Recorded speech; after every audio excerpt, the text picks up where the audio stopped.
Live from the heart of the blockchain, two legends rise. Yo, it's Airwink in the cockpit, DJ Orakle in control. Teach a main city like it's coded in their soul. From the basis to the D plays, every tool, every tip. They'll turn noobs into legends on this crypto trip.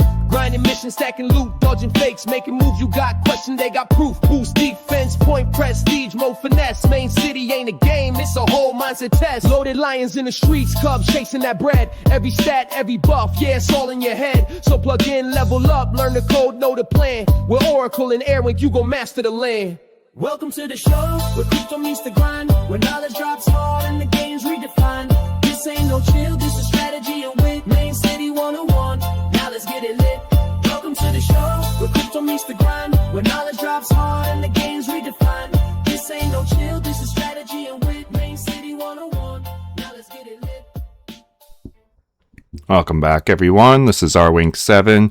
I'm once again joined with DJ Orakle, and we are here for podcast number 27, which is the 17th one we've done for season 3. So hopefully everybody had a great Vanguard Blitz and is ready for Main City's 3rd anniversary. So the 3rd anniversary coming up this month. So lots of exciting stuff hopefully going on. But yeah, how are you doing, DJ Orakle? I'm doing good. Yeah, shout out to everybody who played the Blitz. It was pretty fun. Yeah, pretty good. How's it going? Yeah, it's going pretty good over here as well. You know, didn't do as well as I had hoped on the Vanguard Blitz, but it is what it is. And I mean, I couldn't expect too much else for the limited amount of time I played. But we'll get into that soon enough. So hopefully everybody is ready for an interesting discussion, I guess. I had an interesting experience with the Vanguard Blitz. I'm not too sure about yourself, but before we get into that, let me just run us through the itinerary for today. So we are looking at talking about the Vanguard Blitz first up. That just finished a couple days ago. And then we will talk about Main City's 3rd anniversary. We also want to talk a little bit about the balancing between the competition mode, normal mode, and mobile. So, you know, the difficulties there, especially when it comes to finding the cubs across normal and mobile.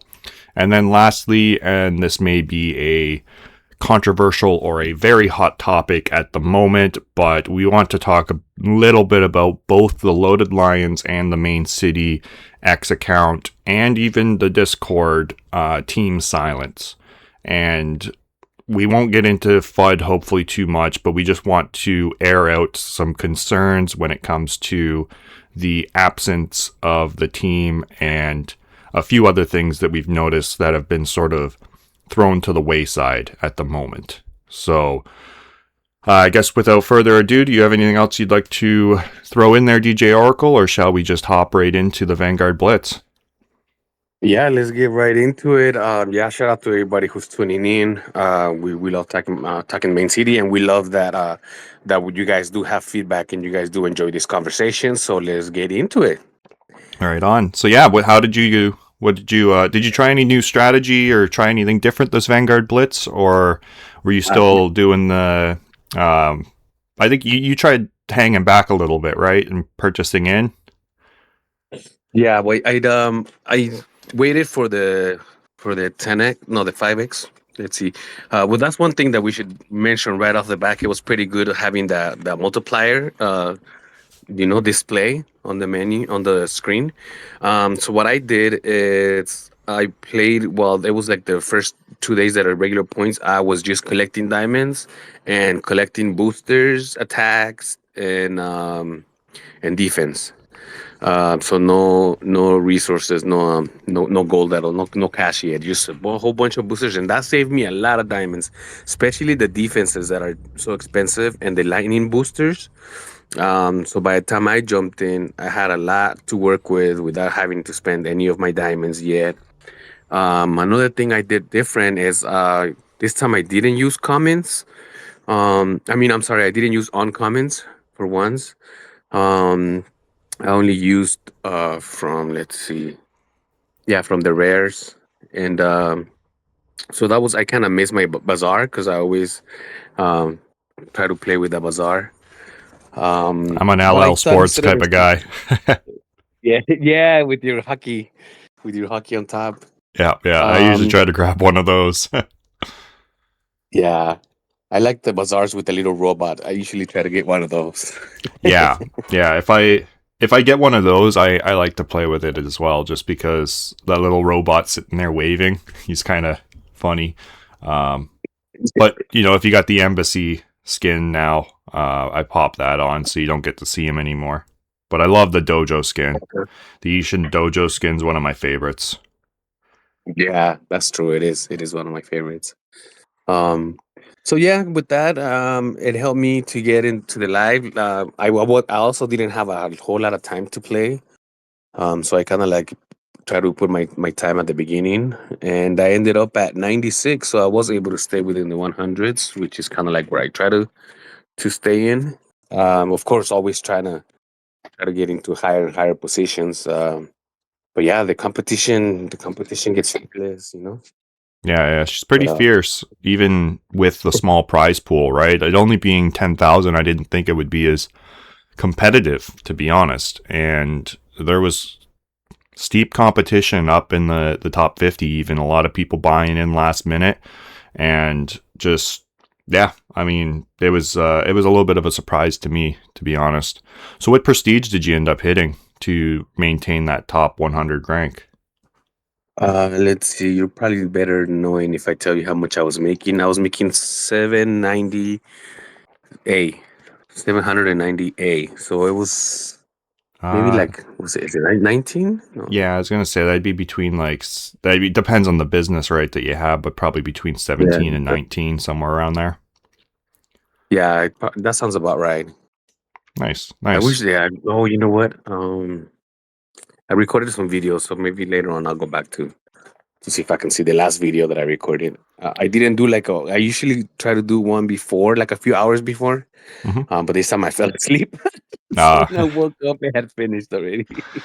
yeah, I know. I think I recorded in like the last 2 hours basically, because I came back from work and I forgot to put my cooling pad in, so I tossed that into the fridge or into the freezer. Sorry, to keep it helps keep my laptop cold while I'm recording. So, um, then I did just a quick my little normal strategy and layout video that I do. Just one, it helps me, and I think the community, people that do watch it, can learn a few things, and I've had people give me that feedback. So it's just something I like to put out. One, to help me kind of recap. Okay, what did I do? If I ever need to go back and watch a video, I could be like, what? How did I get this rank in that competition? I go back and watch that video and be like, oh, okay, that's what I was doing. Now I remember.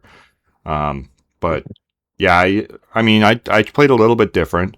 I usually do similar to like yourself and push for the first 10x, but I was unable to play the Sunday afternoon that it would be here, and then like the first 10x is basically Sunday evening for me.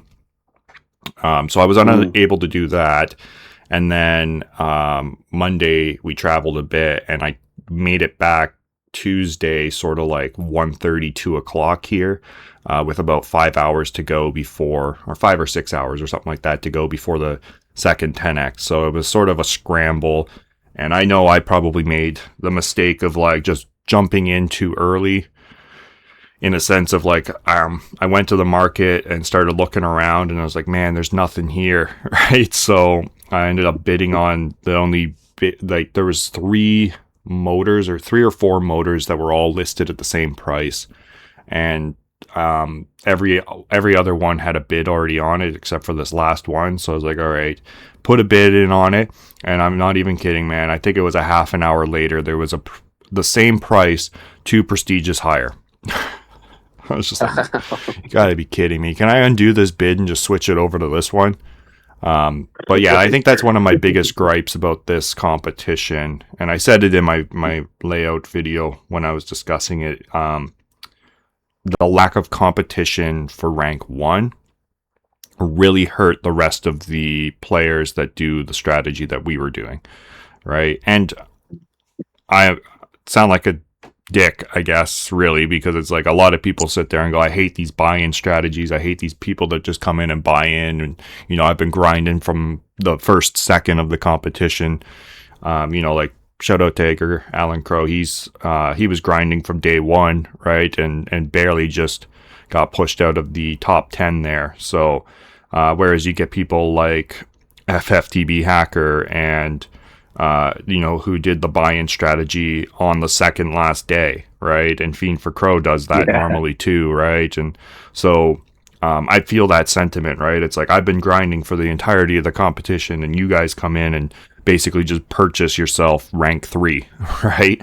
But, you know, they put a lot of money in to get that rank, right? And it's not like they're walking home with, you know, a couple 3-4 million extra vouchers. They're probably, you know, getting exactly what we're getting, right? Maybe 1 million, maybe 2 at the most, right? But obviously, yeah. So, but yeah, back to the issue at hand was that Golden Tree controlled the market, pure and simple, right? He was the only one there to really be able to produce businesses that people were interested in buying.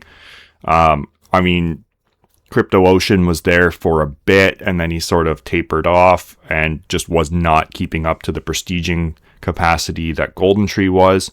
And then so Golden Tree was just the only one selling big businesses, really. And the businesses he was selling, I think I looked at it and he was like selling ones that were like at least 5 prestiges below his current rank, right? So that you know, makes it so that, one, nobody can catch him for sure, because even if you buy that business off of him, you're still going to be 5 prestiges lower, and there's no way for the boost that you get from attacking your way up the leaderboard to make up that difference in prestige. So that's sort of one reason why he does that. And then, I mean, the second reason just being, you know, he's in control of the market, so he can make whatever he wants. He's still selling things a couple of prestiges above what Crypto Ocean can produce, or at what Crypto Ocean was producing. So, yeah, with that stranglehold on the market, there was no competition, right? Normally there'd be, you know, Meta and FFTB Hacker and maybe Golden Tree up there, you know, all 3 of them producing businesses. So there was some competition. So the business that I bought wouldn't have been 600K. It probably would have been like 350, 400K, because Meta would have had one on the market, and so would have FFTB Hacker, right? But so they would adjust the prices to, you know, yeah. There'll be more suppliers, Yeah, exactly. And then so my biggest mess up was probably purchasing that one. I should have waited an hour, and there would have been one with a couple prestiges higher. I could have purchased that, and I would have been able to pull myself into live rank, you know, live rank 5, live rank 7, somewhere in that range. Whereas I did not even, I think I broke the top 10 for like maybe an hour, like on live rank. So I wasn't accumulating the live power quick enough to be able to pull myself into a good rank. And I sort of stalled out just outside of the 50s, and then with that I sort of like slowly over that final 2x day or whatever pulled myself into like a normal like into the mid 30s, and then I just sort of sat there for the whole of the composite or the remainder of the competition there. So it was different. I actually saw the video. Like you said, the whole community, we all appreciate that video that you do at the end. And we also saw kind of like how the difference between the last blitz that you were able to sell more cats, right, than this one. Yes, yeah. Mind you, that was also, I played on the first 10x, so this was a bit of an experiment for me, playing on the second 10x. I wanted to see what it would be like. And I think just the point difference between, you know, me hanging back that long and then not being able to pull myself into a high live rank just really limited my ability to pull myself into the top 20. And then, you know, at that point I would sort of like slow down and see my rank decline as the other people that buy in on that final day pull themselves up, right? But it is what it is. I still made a profit, so I'm not going to complain. I'm still over 1 million vouchers coming my way, right? But it still is kind of an annoyance where it's like, man, if I would have just waited that extra hour, I would have had a better business. If the bus took an extra hour, I would have been better off, right? Right. Yeah. But that's, it's kind of like it's a perspective that we see from this side of the timeline, because it could have been also that let me wait, and boom, somebody's put the bid on that one that it was, the other two were already bidded on.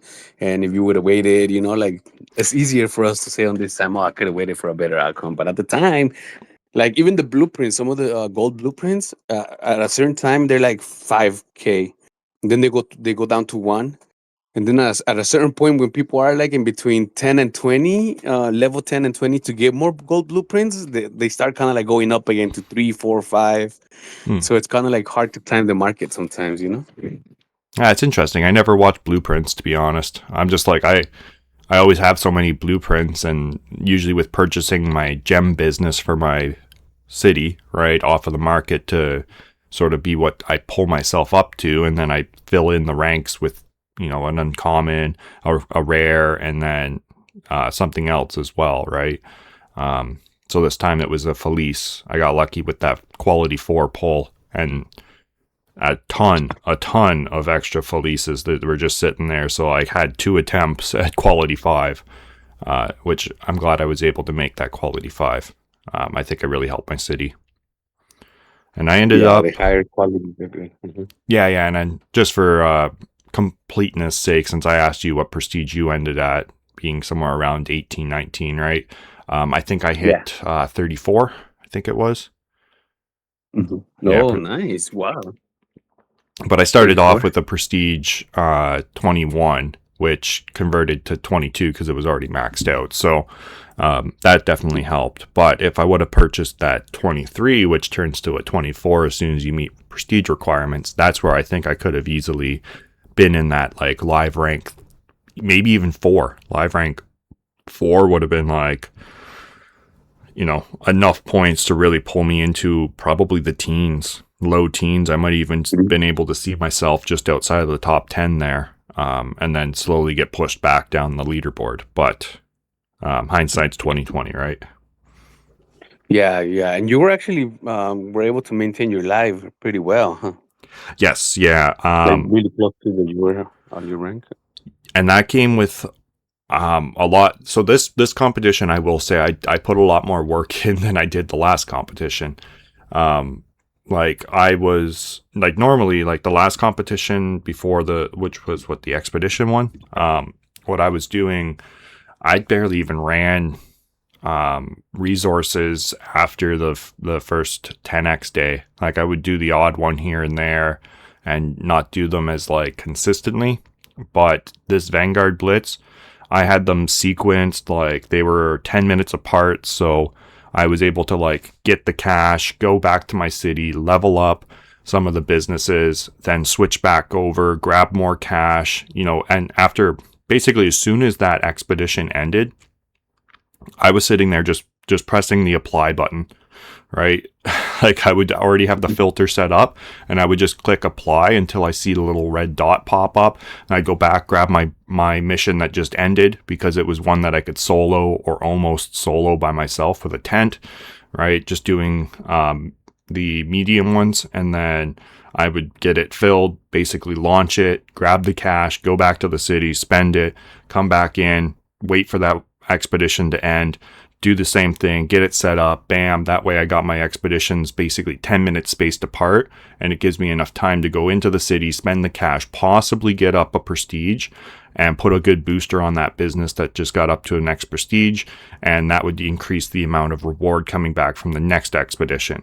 And I would try to sequence it like that so that I could sort of like escalate elevate the amount of cash that was coming back to me, and potentially do a whole prestige cycle in that manner. But once you hit the higher ranks, it was less of a whole prestige, and I would like, get through like half of it. I'd usually get stuck on the cool cats or something. And then Yeah, pushing too many forward. businesses. Yeah. Yeah. But Yeah. it was interesting. It worked. Yeah, I kind of like did the same. The same. I ran a few hard and mostly mediums while I was collecting. Like when I had no cash going on, it was mostly the mediums, Mhm. and then when I started playing, then I switched from mediums to easy on the cash, the ones that were coming cash, and I was doing it kind of like you. I was doing it every 10 minutes, so I would kind of like send one out and then kind of like set the other one up and then wait for people to join, and that's how I would like leave space so that the same thing, like I would get the first load of cash. Then try to use it up. Usually, like you said, it would come because it takes like an hour and a half, 2 hours. So by the time it comes back, it's ready to like prestige, and a lot of times I had to hurry because I'm like, oh, it's gonna catch me still at this prestige, and I'm not gonna get the higher income. So there were a few times that yeah, like you said, I had to put in a little more work because of the timing sequence, but definitely the timing sequence helped. So I kind of relate to that, except that I was doing them easy at the time, and I was pretty much sometimes I would like because like I said I was doing one group, I would leave it and see if people would join while I would start looking for the next one, and that's how I would leave time in between them. But at times if it didn't fill up, I would just send them solo because they were easy, they were on easy mode. But Yeah. yeah, I definitely like these expeditions. Yeah, I think they had a good balance. I mean, I don't do them in normal mode anymore. It's just strictly comp at this point. I just cannot be bothered to scroll through hundreds of freaking expeditions looking for a little red dot that might not even be there.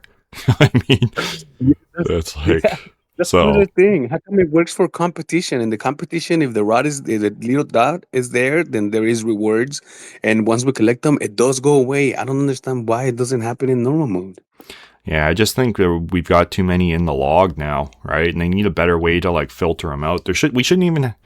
It's like, why are you showing me an old expedition? Especially the failed ones. I don't need to be reminded of. Oh, my exactly. failures. Oh man, I launched two that were like 92 and like an 87, right? Just because they just weren't filling up, and I was just like, screw it, I need to launch it to keep my sequencing, and then they failed, and I was like, really, A 92? a 92 failed. I'm like, I know Wow. that there's terrible roll rates, but like, and it was both of them failed, and that was in the same sequence. So I went from 5 cash payouts down to 3 at that point, and I was like, this was absolute dog. Like, what the hell, man? I was so frustrated because it was just like, how, like, I know we miss 95% opportunities all the time, but it's still just like a 92. But now I get why people are like, I don't launch unless it's 100, right? Because it's like a 92 failing just is like, it's just not even really, I didn't even consider it. I was like, okay, it's 92. What's the chances it's going to fail, right? People are succeeding on 2% chances on the epic one or the extreme ones, right? So it's like, oh, well. Yeah, no, I could totally relate. But especially like the only difference it's that it's main city percentages. Like how do I fail 3 merges is the 3 in a row that are at the to go from to get quality 2. Yeah, What the are those? Are 290. 90%, right? Yeah, Success those rate? are 90. It's like, 93 times in a row. A 90 really? yeah, no, it's, So I don't know. yeah. It is what it is. It's main cities. Luck of the draw, which honestly, it's like, I think the percentages are still wrong, but I mean, the developer, we've extensively tested it and it comes back as accurate, and it's like, okay, whatever. As intended. Yeah. It's working as intended. Yeah. Yeah. So hopefully they have a solution. I mean, if they're going to sit there and show us, though, past expeditions, even if they failed or anything like that, then what they need to start doing is also showing us what equipment we brought, who was on the mission, like give us a little bit more details, right? Other than just the little side thing. And you could see the pictures of people, but it's like there's no name underneath of it, nothing. Let us like hover over it, and like we can inside of the loadout screen, right? You can hover over top of the name. I might as well switch over to screen recording while we're talking about this. Go to an expedition, right? So like, at least let us hover over the expedition. Here, I got one that came back actually. So let's go and take a look at it. But yeah, I got 319 because I can't be bothered with all these failed ones. Well, look at, I got 2 that came back. But you know what I mean? So like, there's nothing. You can see the little pictures. But I mean, half the time the pictures don't even load. It tells you the requirements. It tells you the max occupants and stuff like that. But like, other than that, like, it's like, let us at least hover over and see the person's name pop up and see what they brought on the expedition, so you can like, figure it out or whatever. But I don't know. It's just, they could be providing more information than what they are. And to me, it's just like, as soon as I claim, then get rid of it. If you're not going to show me any extra information, I don't give a crap about seeing this expedition anymore, right? So like, just get rid of it. Right. But yeah, that's so true. All right, let's scroll through this whole list and see. I still got a red dot, so let's see if there's actually one here. It's a ghost mission completed. Yeah, and it's frustrating. Yeah, we should maybe double click on it, and the side screen should be a full screen. If we double clicked on it, and that way with like all the details of who carried what. Yeah, show the PFPs of the people, the loadout that they brought, whatever, right? I think it would just be cool. See their prosperity would be interesting as well. But oh well, whatever. And I guess in regards to like claiming, so land rewards, love it. Zero complaints. Yes. Zero complaints. That was you go to the inbox, there it is, you claim it. Like, why can't they come when you need them most? Oh, exactly, man. Okay, quick little sidebar before I get onto this final thought here about this. But man, when I'm sitting there without any gold income, right, just sort of like waiting to jump in, I swear, man, every land reward coming back had nothing other than just essences, because they were all resource ones. Like, right? So I'm sitting there, and then as soon as I start playing, every single one that comes back it's like hardly ever cash. It was always like boss rewards or the odd like really crappy set of boosters that I'm not even using because I'm like purely using just lightning. So it was just like, man, like, couldn't I have like the first violets? Oh man, it was brutal. So I'm just sitting there like, I'm not generating cash at the start, and I'm getting all of the cash rewards, which is nothing because I'm generating no gold. And then when I need the gold, all I'm getting are the boosters that I've already stacked, so I don't need the boosters either. But but the nice thing about it, so when an expedition's done, right? So I've got a few rewards here you can see, right? So we can go and we can claim it, right?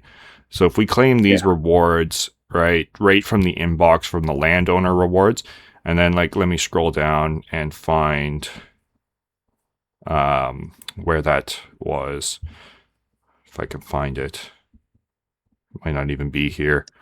Yeah, I guess I only see invites now. So maybe even once you've already clicked on the claim rewards expedition alert, there it is. So it shows you expedition history, right? So either one of two things. Either don't even bother showing us this, just show us the rewards and let us claim it through the expedition, like this button right here that says expedition history, just say claim rewards. Then we don't even need to go to the history tab to scroll through and find our expedition. Should just come right to the inbox and we can claim it from there. Or when I click expedition history, I don't want to go to the list. Bring me right to that expedition. Like, you know what I mean? Don't just bring me to the expedition list of history or history of expeditions that I've done, and then I have to scroll through. If I click this, just bring me right to the expedition that just finished so I can claim the reward. It makes more sense that way instead of having to scroll through the whole list. So those are two yes. small implementations that could be made to make it a lot easier to claim expeditions if they want to keep this list thing going on. Yeah, and even on the history, you know how I think it has a filter. Let me double check, but it has a, let me see, history, and it has a sorted by, right? And it says difficulty, and land rarity. Instead of that, they should just put claim and unclaimed, and just let us filter to claim and unclaimed, and we can Exactly. hit that little arrow and put all the red dots on the top or all the red dots at the bottom if you feel like scrolling all the way to the bottom. Yeah. But like Admiring all your claim and efforts. unclaimed. That's right. Yeah. Get your No, so Capocano going. there's definitely minor changes that could make the quality of life of expeditions exponentially better. Like, let's hope that they bring out something soon. I know there's one thing that kind of irks me as well is that there is the bug still with the travel time. That is annoying.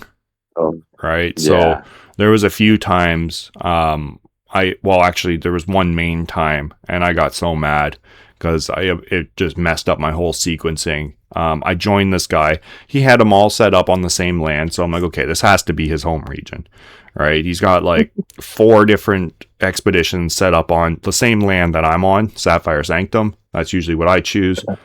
And yeah, he had all of the good ones already. So I'm like, whatever. Okay, I'm just going to join this guy's expedition. He's a Legion member. He was up there in the leaderboard with me as well. So singularity, I'll single him out here. But yeah, so you don't quit people that he doesn't keep doing it. So yeah, exactly. So if he's listening to this, please, sir, choose expeditions from your home region. He goes and he launches it. And I thought, okay, it's got to be the bug, right? Showing weird expedition times and travel times. No, it was 3 hours. It was a 3-hour travel time. And I'm like, dude, this was an hour and a half mission, and it's going to take us twice the mission time just to travel there and back. Now I'm stuck on this mission for almost 5 hours, where it would have been a 2 hour and 20 minute mission if I would have launched it. So you just doubled my time for literally nothing. So yeah, as soon as I saw that, I'm like, I'm never joining this guy's stuff again. I don't even care if he figures out how this works. I'm not joining this. Yeah, and speaking of, man, I feel so bad because one thing I forgot is I launched in my first expeditions, And you forgot to change I region. also choose Sapphire. Yes, so I went from Crimson to Sapphire because I usually choose Sapphire, especially because that's also what I have in common. And I got so excited, and when I saw the little, the line that goes from region to region, when I saw that going across, I was like, "Oh, I'm so sorry, guys." Yeah, no, I did that Bad for them.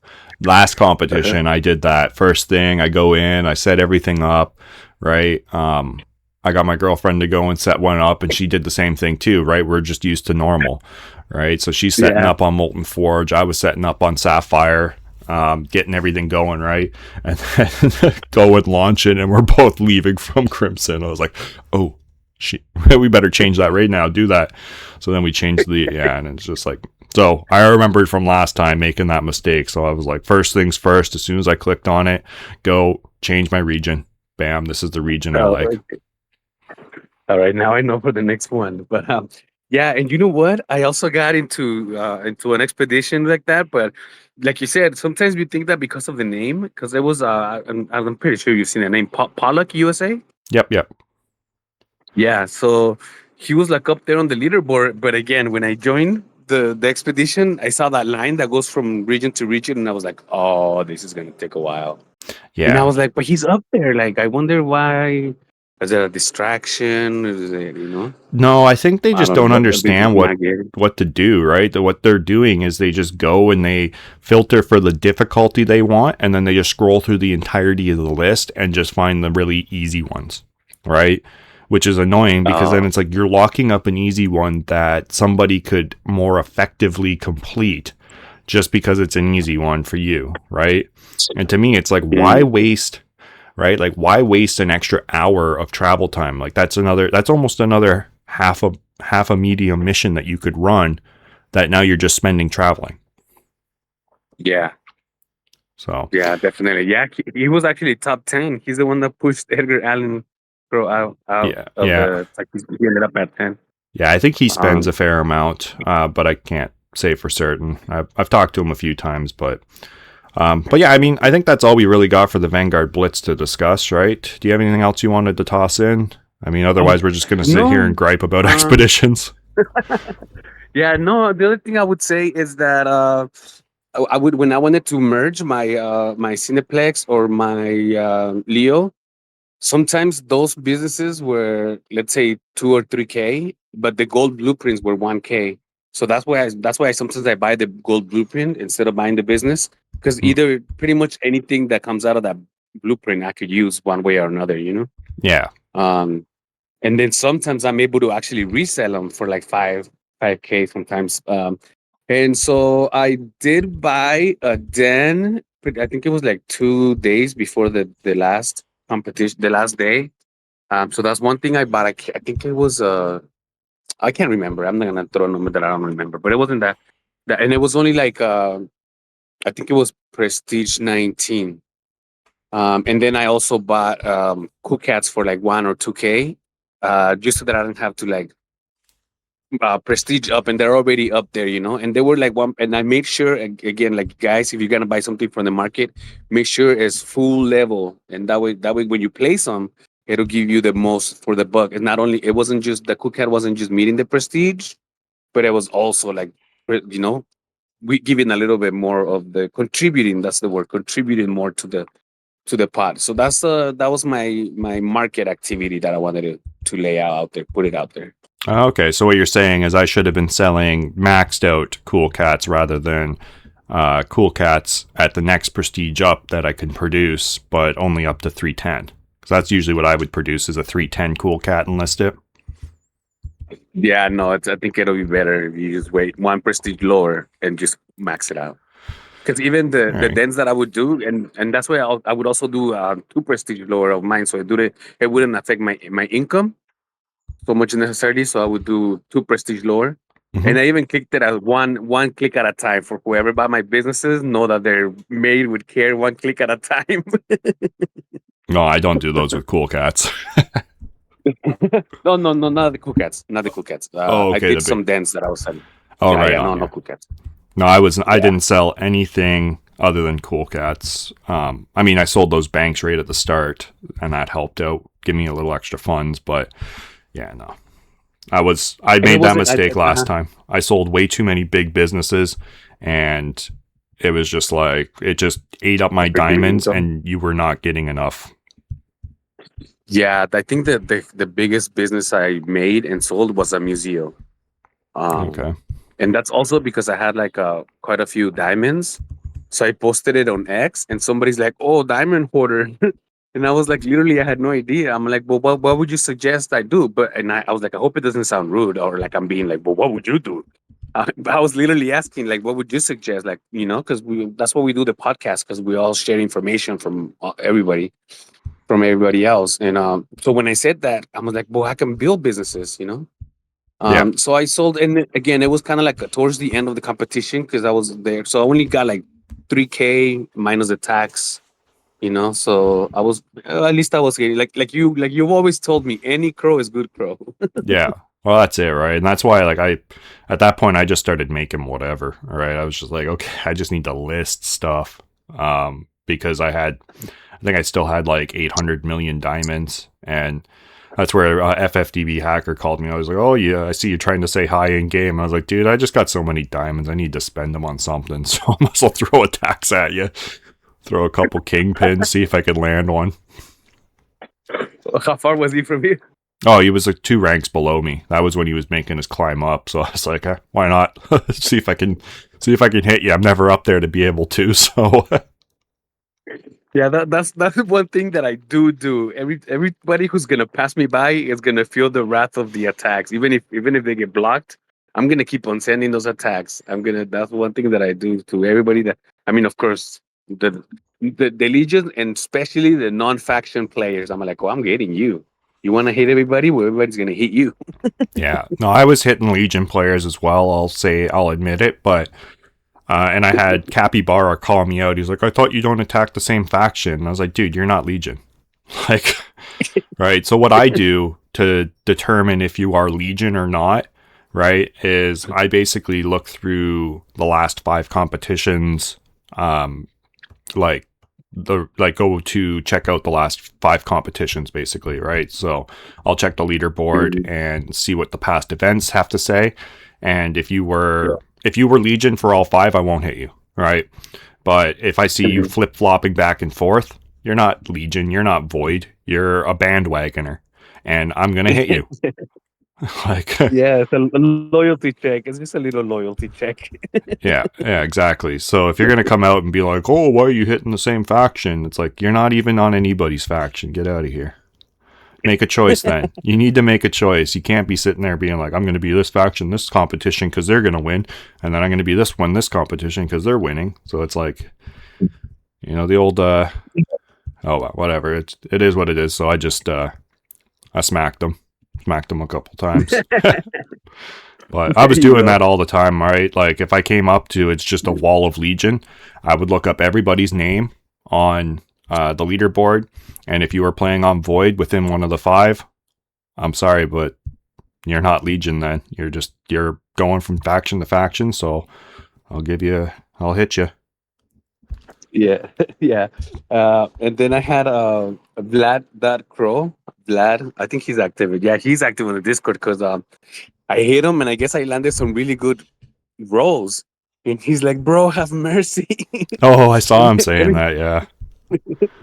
Yeah, so every time somebody kind of like calls me out on the Discord and says that, I'm like, I guess it gets to my good side, and I'm like, all right, I'm like, that'll be the last time, that I hit you. And then like I think like 6-8 hours before the end, and I would even see him right open, and I was like, man, I want to hit you so bad, but I already said I wouldn't. And like 5 hours before, he sent me an attack, and I was like, yes, now it's open again. So I just started hitting them again. Open season. That's the worst mistake you can make, is like hitting a big guy with the attack if he's not attacking you. And it's like, man, you made a mistake. I've done that a couple times where it's like, Poke the bear. Yeah, like strong one's pretty decent. But like even like Pollock USA, right? Like you hit him and he comes back tenfold. It's like, man, that was a mistake. Yeah. Who else is it? I was sitting right beside him on the leaderboard. Why am I skipping on his name at the moment? Just give me a sec. But Strawman. Strawman's another guy. Cali Parrot. I've been hit by them as well. Oh yeah, Cali Parrot. Yeah, they got some strength behind them. Oh, Rom L24. I sat right beside him on the leaderboard near the end there for a while, and we went back and forth. He's got some power behind him as well. So yeah, there's a few people that's just like you get smacked by them, and it's like, ooh, wow, that was a bad choice to make. Poke the bear, right? Poke the bear, and then some of them have really high like defense too, and sometimes it gets a little frustrating too that you can't get them. It's like I was going at it with Lion Hack, but he couldn't get to the defense. Yeah, he's another one. He's got, if I remember correctly, he's got the Venom Monk legendary. Yeah, that's him. Yeah, he's got some defenses and hitting power as well. And it's every time, man. Every competition, I make it into like the top 50, and then 40, 50, 45. That's all I can roll on my my proton barrier. I'm just like, man, literally the bottom of what I can roll consistently. It's like, you gotta be kidding me. Yeah, those are the worst because they're so expensive too, Yeah. Luckily, I didn't have to buy too many, just a couple at the very end there. Just because I somehow got super lucky on all those boss battles and like a lot came back. So I was stacked for the majority of the competition. Yeah, same here. I didn't even go that below 1 billion diamonds until like 2 days before the comp, I think. That's when I started getting into the 900 and something diamonds, and I was like, okay, at least I'm using them now, because they're more businesses to like boost. And then I was even boosting my cool cats with the Sakura booms because I had so many of them too. Yeah, I The cool cats that I would buy with the higher prestige, I would put the gold rush on them. yeah, I should have been doing some of that. I had so many extra boosters. I should have just had my whole cool cat field just boosted with gold the whole time. But Right? So they can be shiny. yeah, look at them glow. Should have put them all on the Lucent Ascend as well. Would have really matched. Yeah. But all right, yeah, we It's ended up chit definitely chatting a little fun. more about that. But yeah, I think anything else? I can't really think of anything else really to discuss. I mean, if you're listening, guys, drop down in the comments below what you guys found worked for you. If you're interested in sharing or generously going to share. Otherwise, drop down in the comments below if you have any questions or want to discuss some strategy. We're more than open, as you can tell, to discussing what we do in the competition and giving pointers. So I think we could check that we're always box. open. And do you want to move on to the main city anniversary? Yes, definitely. It's Right that on. exciting news. Yes. So main city is 3 years old now. Do you remember the exact day they launched? I'm trying to remember. I feel like it was like the 9th or something. I can't remember. I think I took a snapshot of it, but no, I can't remember it. Yeah, it might be Let's up. see. Yeah. I don't know if you could check on X. That'd be good. I'm going to switch over here to show you guys the calendar. I mean, other than that, like, there's not too much really to discuss in regards to our 3rd anniversary. But we do have a nice little anniversary daily reward sort of calendar going here with a little disco ball, some balloons and whatnot. Yeah, I love the purple. Nice and purple. Yeah, well, hey, purple's royal, right? looking royal. Yeah. So I was kind of hoping. So when it first loaded in, it was just all of these boxes. I had to reload the game to be able to see what was actually showing. But I had all 4 as just boxes. And man, would it not have been awesome if they had 4 different skins of varying like percentages and businesses and stuff like that? You know what I mean? Like, so for day 7, give us a skin for like the cool cat. Day 14, give us a skin for the bazaar, right? Day 21, give us a skin for the skin that we are going to get. Give us the resort skin or whatever, right? And then the final day could have been a skin for the arcade. Like, that would have been epic. Yeah. Give us 4 or even just 3 skins for the 3rd anniversary, right? Do something like that, right? Skip the day 7 and day 14 could be the first skin. But unfortunately, which, I mean, whatever, it's still nice. We're getting a free skin. So let's go and take a look in the inventory here so we can see exactly what the skin is. And it's called Outpost 3, and it is for the Lion's Den Resort. You can see here. Looks pretty cool. Yeah. I wish we could zoom in on all these pictures so we can like see in detail. Yeah, here. Kind of like how we do in mobile, and we can pinch in. Yeah, let me see if I can get this. I can sometimes control the screen here. Well, I can take a screenshot too and then zoom in on the picture. Yeah, that looks like a space station, no? Right? Like a little. Yeah. So I don't know. Maybe this will come up on the video a little bit better, but that's sort of what we're looking at in regards to the business. Yeah, it kind of looks like something you would see on Mars, right? Sort of like a little sheltered dome. Now, it being called Outpost 3, so maybe it's something that you might find out in the Crimson Dunes or something like that, right? But yeah, not too bad. I'm not going to complain about a free skin. So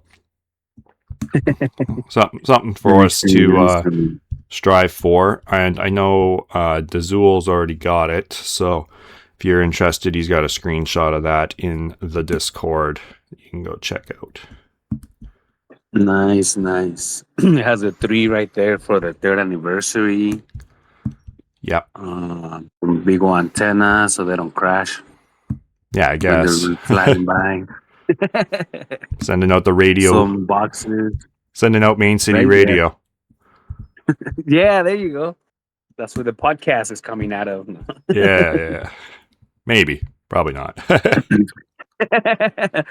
From an undisclosed facility.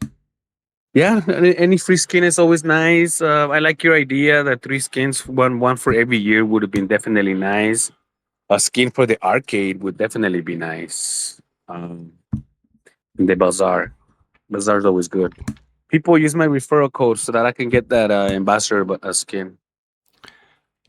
Yeah, You maybe already got one, huh? make sure you're putting yours. Yeah, I've got it. Here, I should have kept zoomed in, but here, let me go and I will show you.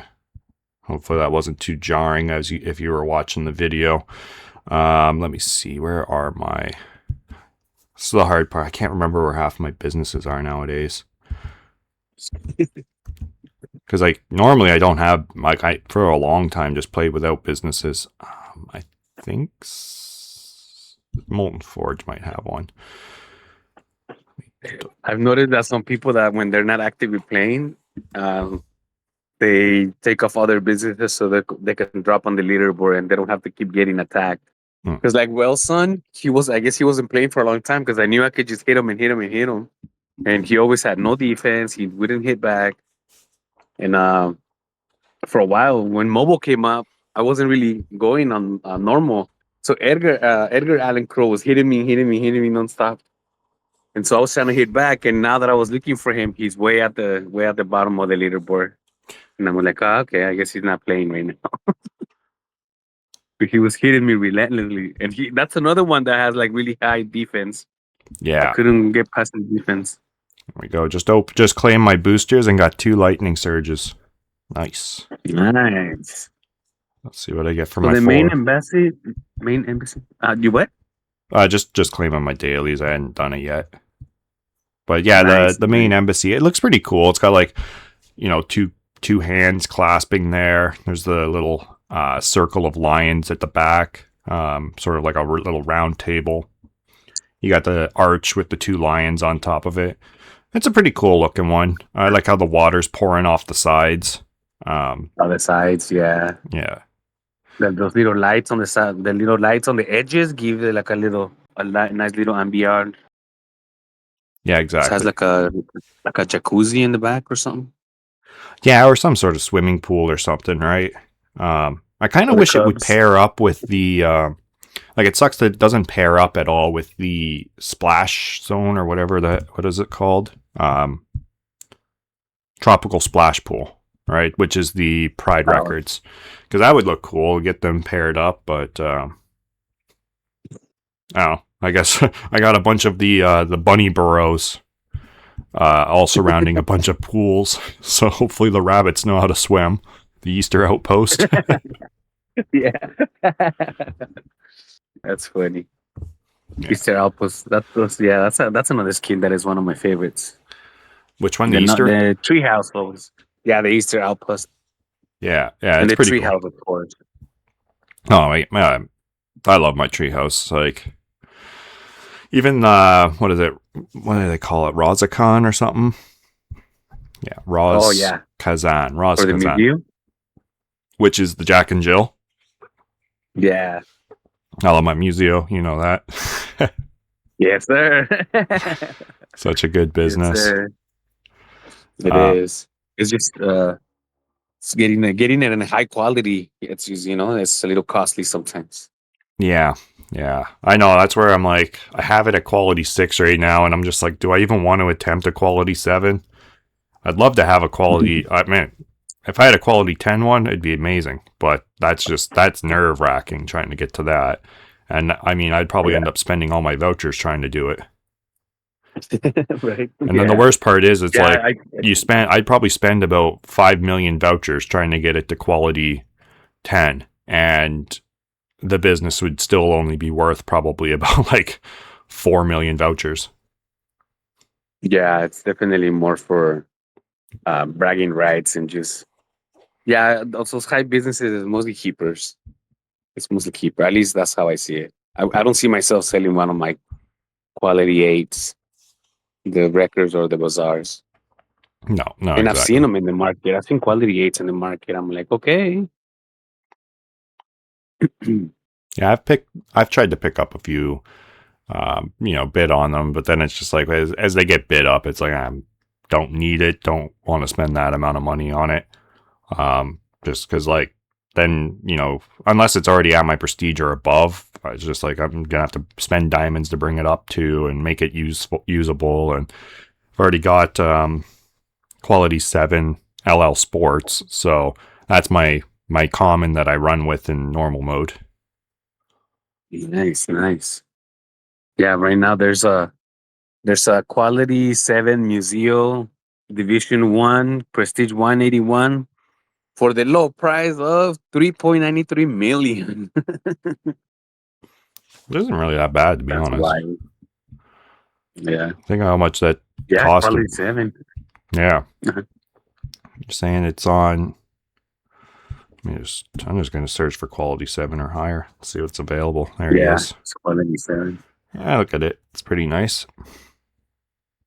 Right? That'll make you some income. But hey, if I saw it at 2, I'd buy it. Cut that price in half. I'd probably pick that up, bring it up. There but you go. I'd probably end up bringing it up That and was- selling it at max. That's what I'd probably end up doing. Speaking of which, I need to relist my businesses. Nothing is selling. So, I mean, yeah, but I mean, overall, like with season our 3rd year anniversary, we're in season 3. We've got 2 competitions left before the end of season 3. I mean, I was hoping we would have seen a little bit more. At least we've got expeditions out. I mean, we've got the mobile version out.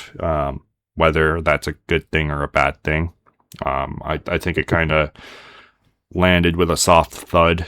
Not really, I think, what the community wanted, but it's out. So, Mhm.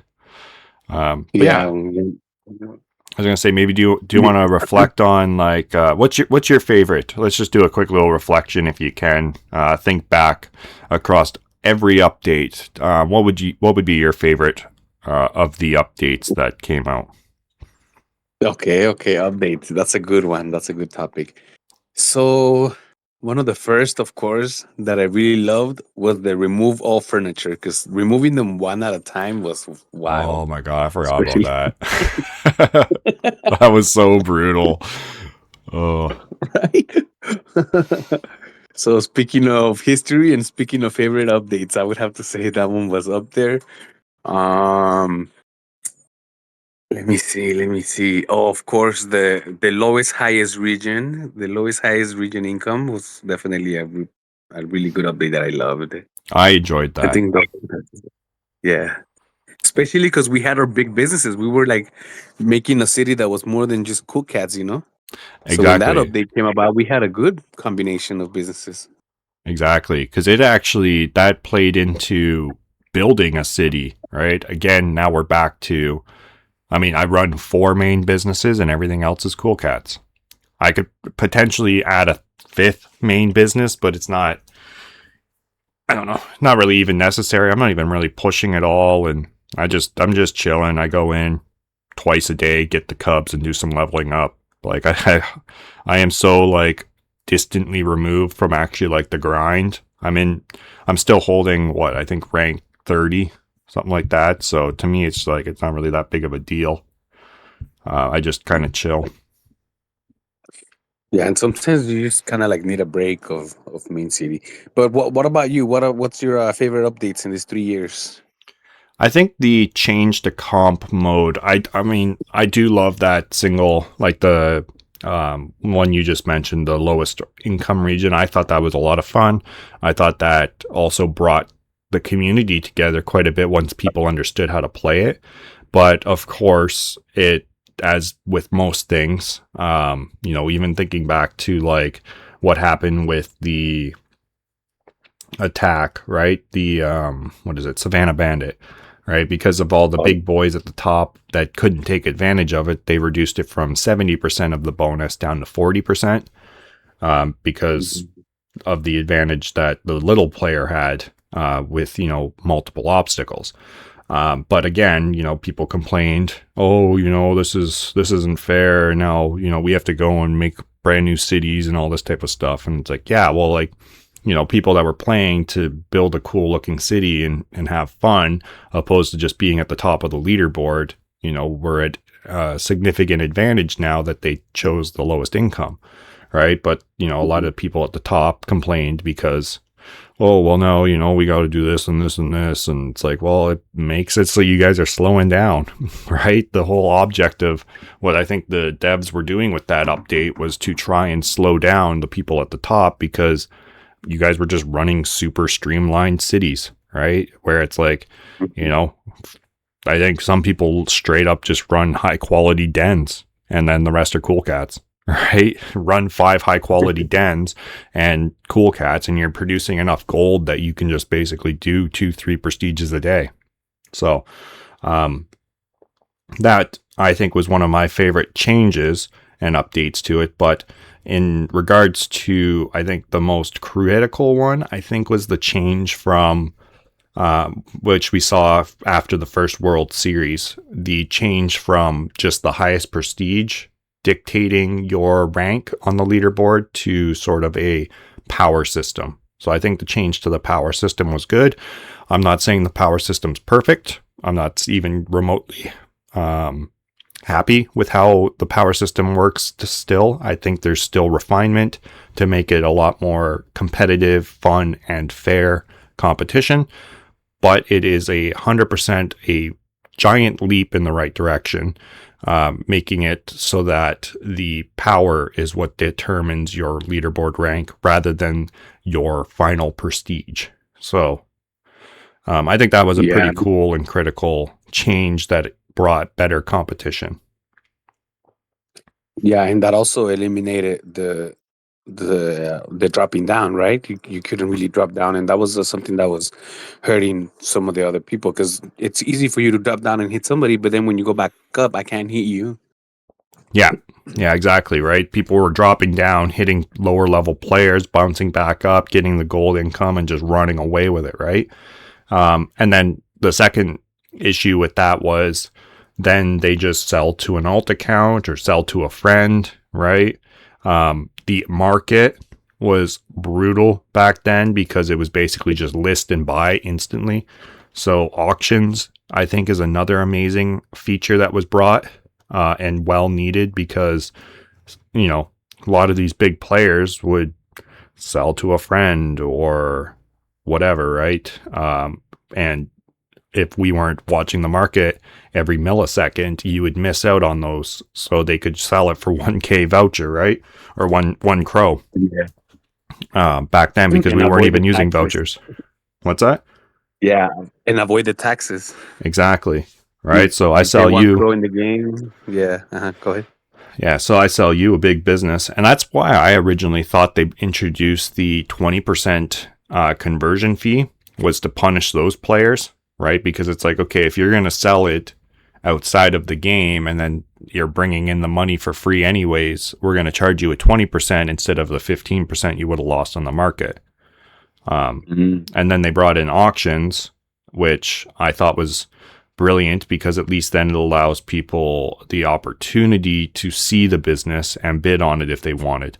So I think those would probably be my two big updates. But of course, I mean, the attacks, that was cool. Bringing in the attacks was a lot of fun. Bringing in the expeditions, I mean, that's the most recent big update. I think that was a lot of fun and a very cool implementation as well, but needs a lot of refinement for me to even really enjoy doing it at this point. Yeah, that's one thing with the game, that it's fun and they fine tune things, but it just takes so long. The timing on making these adjustments is just so long. But once they do make this updates, they usually do improve the game pretty well. Yeah. I mean, they've been progressing, you know, and I think we get a little bit hard on the developers because it does seem like things are moving so slow. They've missed deadlines, and all that type of stuff, right? But if you do look back at like the progress over the 3 years, I mean, I wasn't here right at the start, but I know that even at the very start, there was no prestige requirements, right?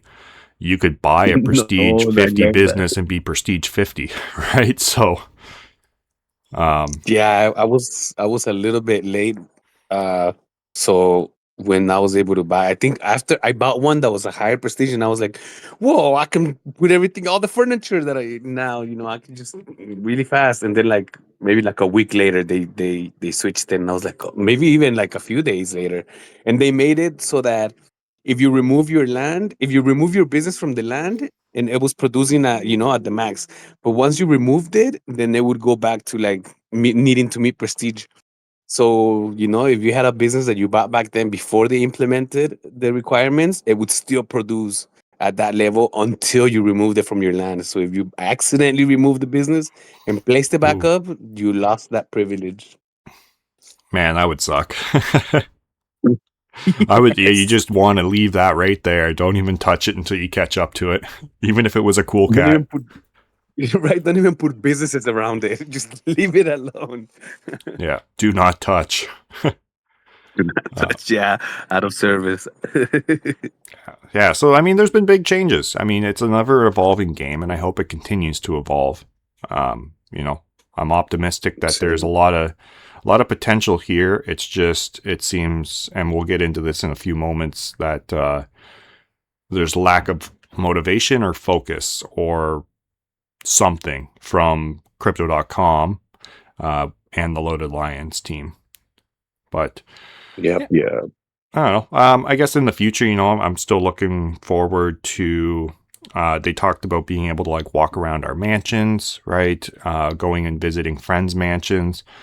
So there's things like that. Now, I want to speak a little bit about the other side. They have this thing called bubbles, which is basically like X spaces.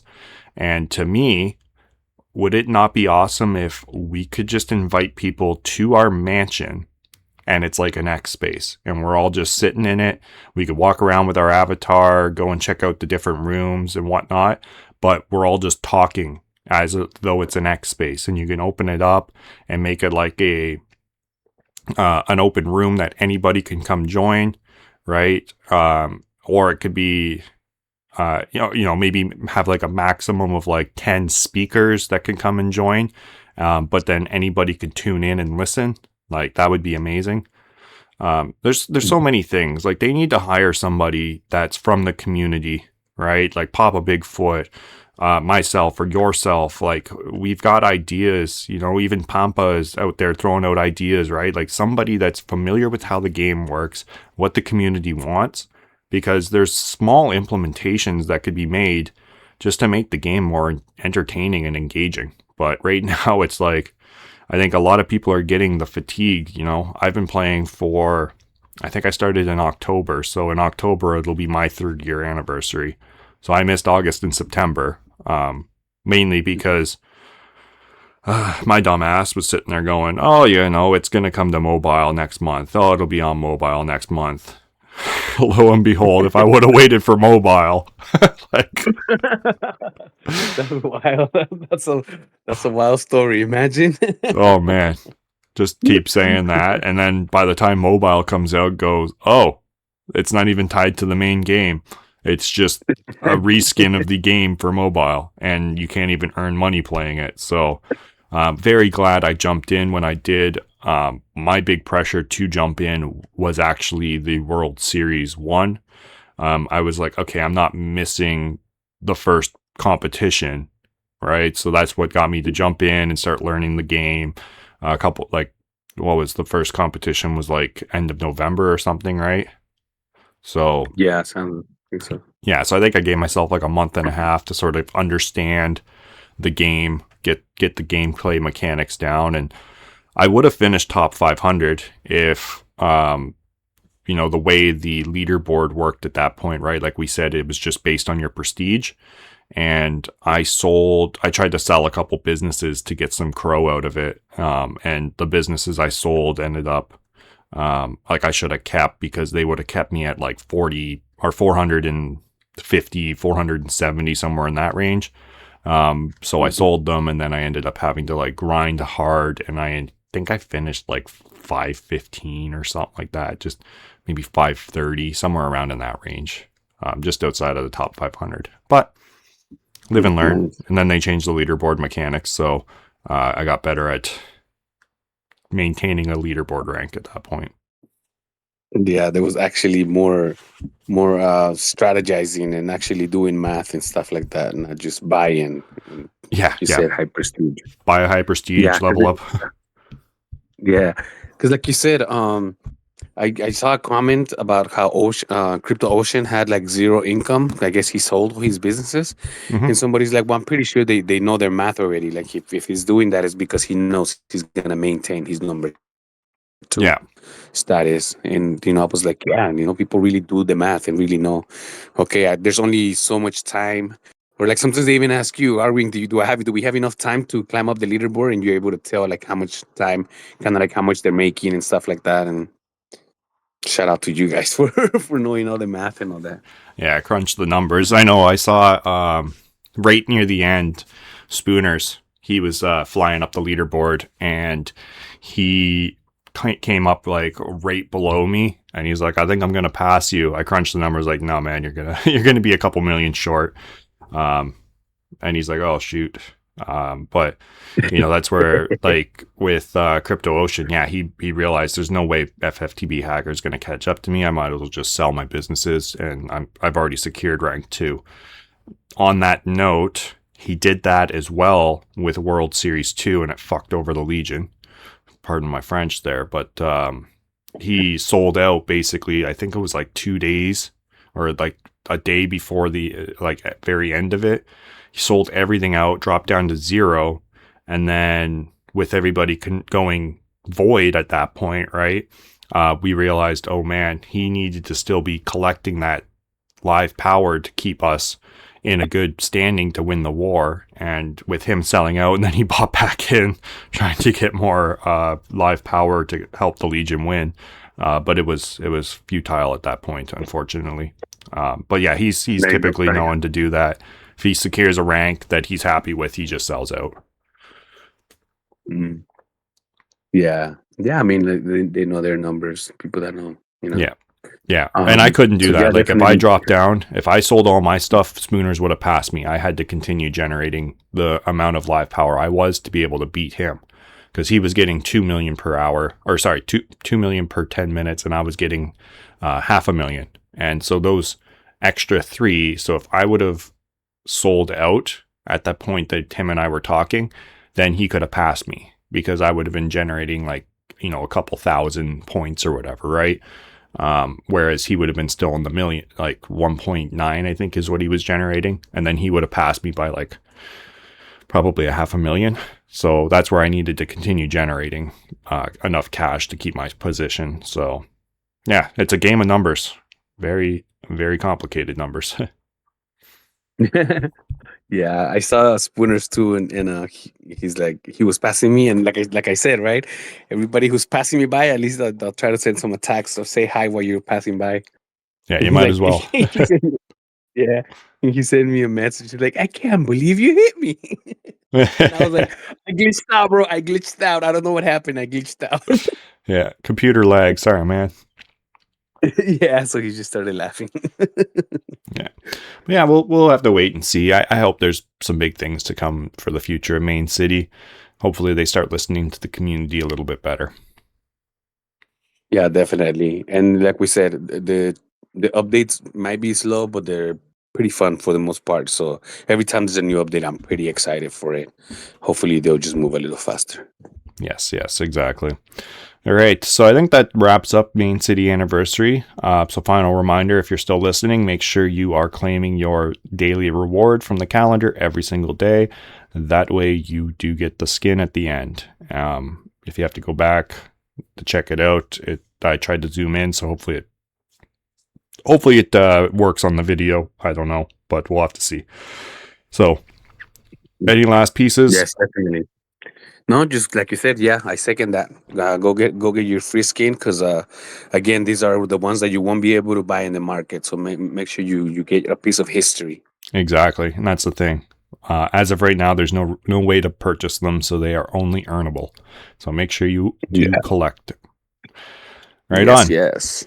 So comp, normal, and mobile. Now I know we've been talking a little bit about, during competitions, the at least the Cubs aren't showing up at the same time as in normal mode, right? They're offset by 2 hours. But when it comes to normal mode and mobile, it is difficult to juggle both games, trying to find it, especially because a lot of the times, at least I've only had a couple times where mobile and normal lined up decently, like they'd be the same region. More times than not, it's like you'll find the Cub in normal mode on like Aurora Wilds, and then he's in Stygian Storm for some reason in mobile.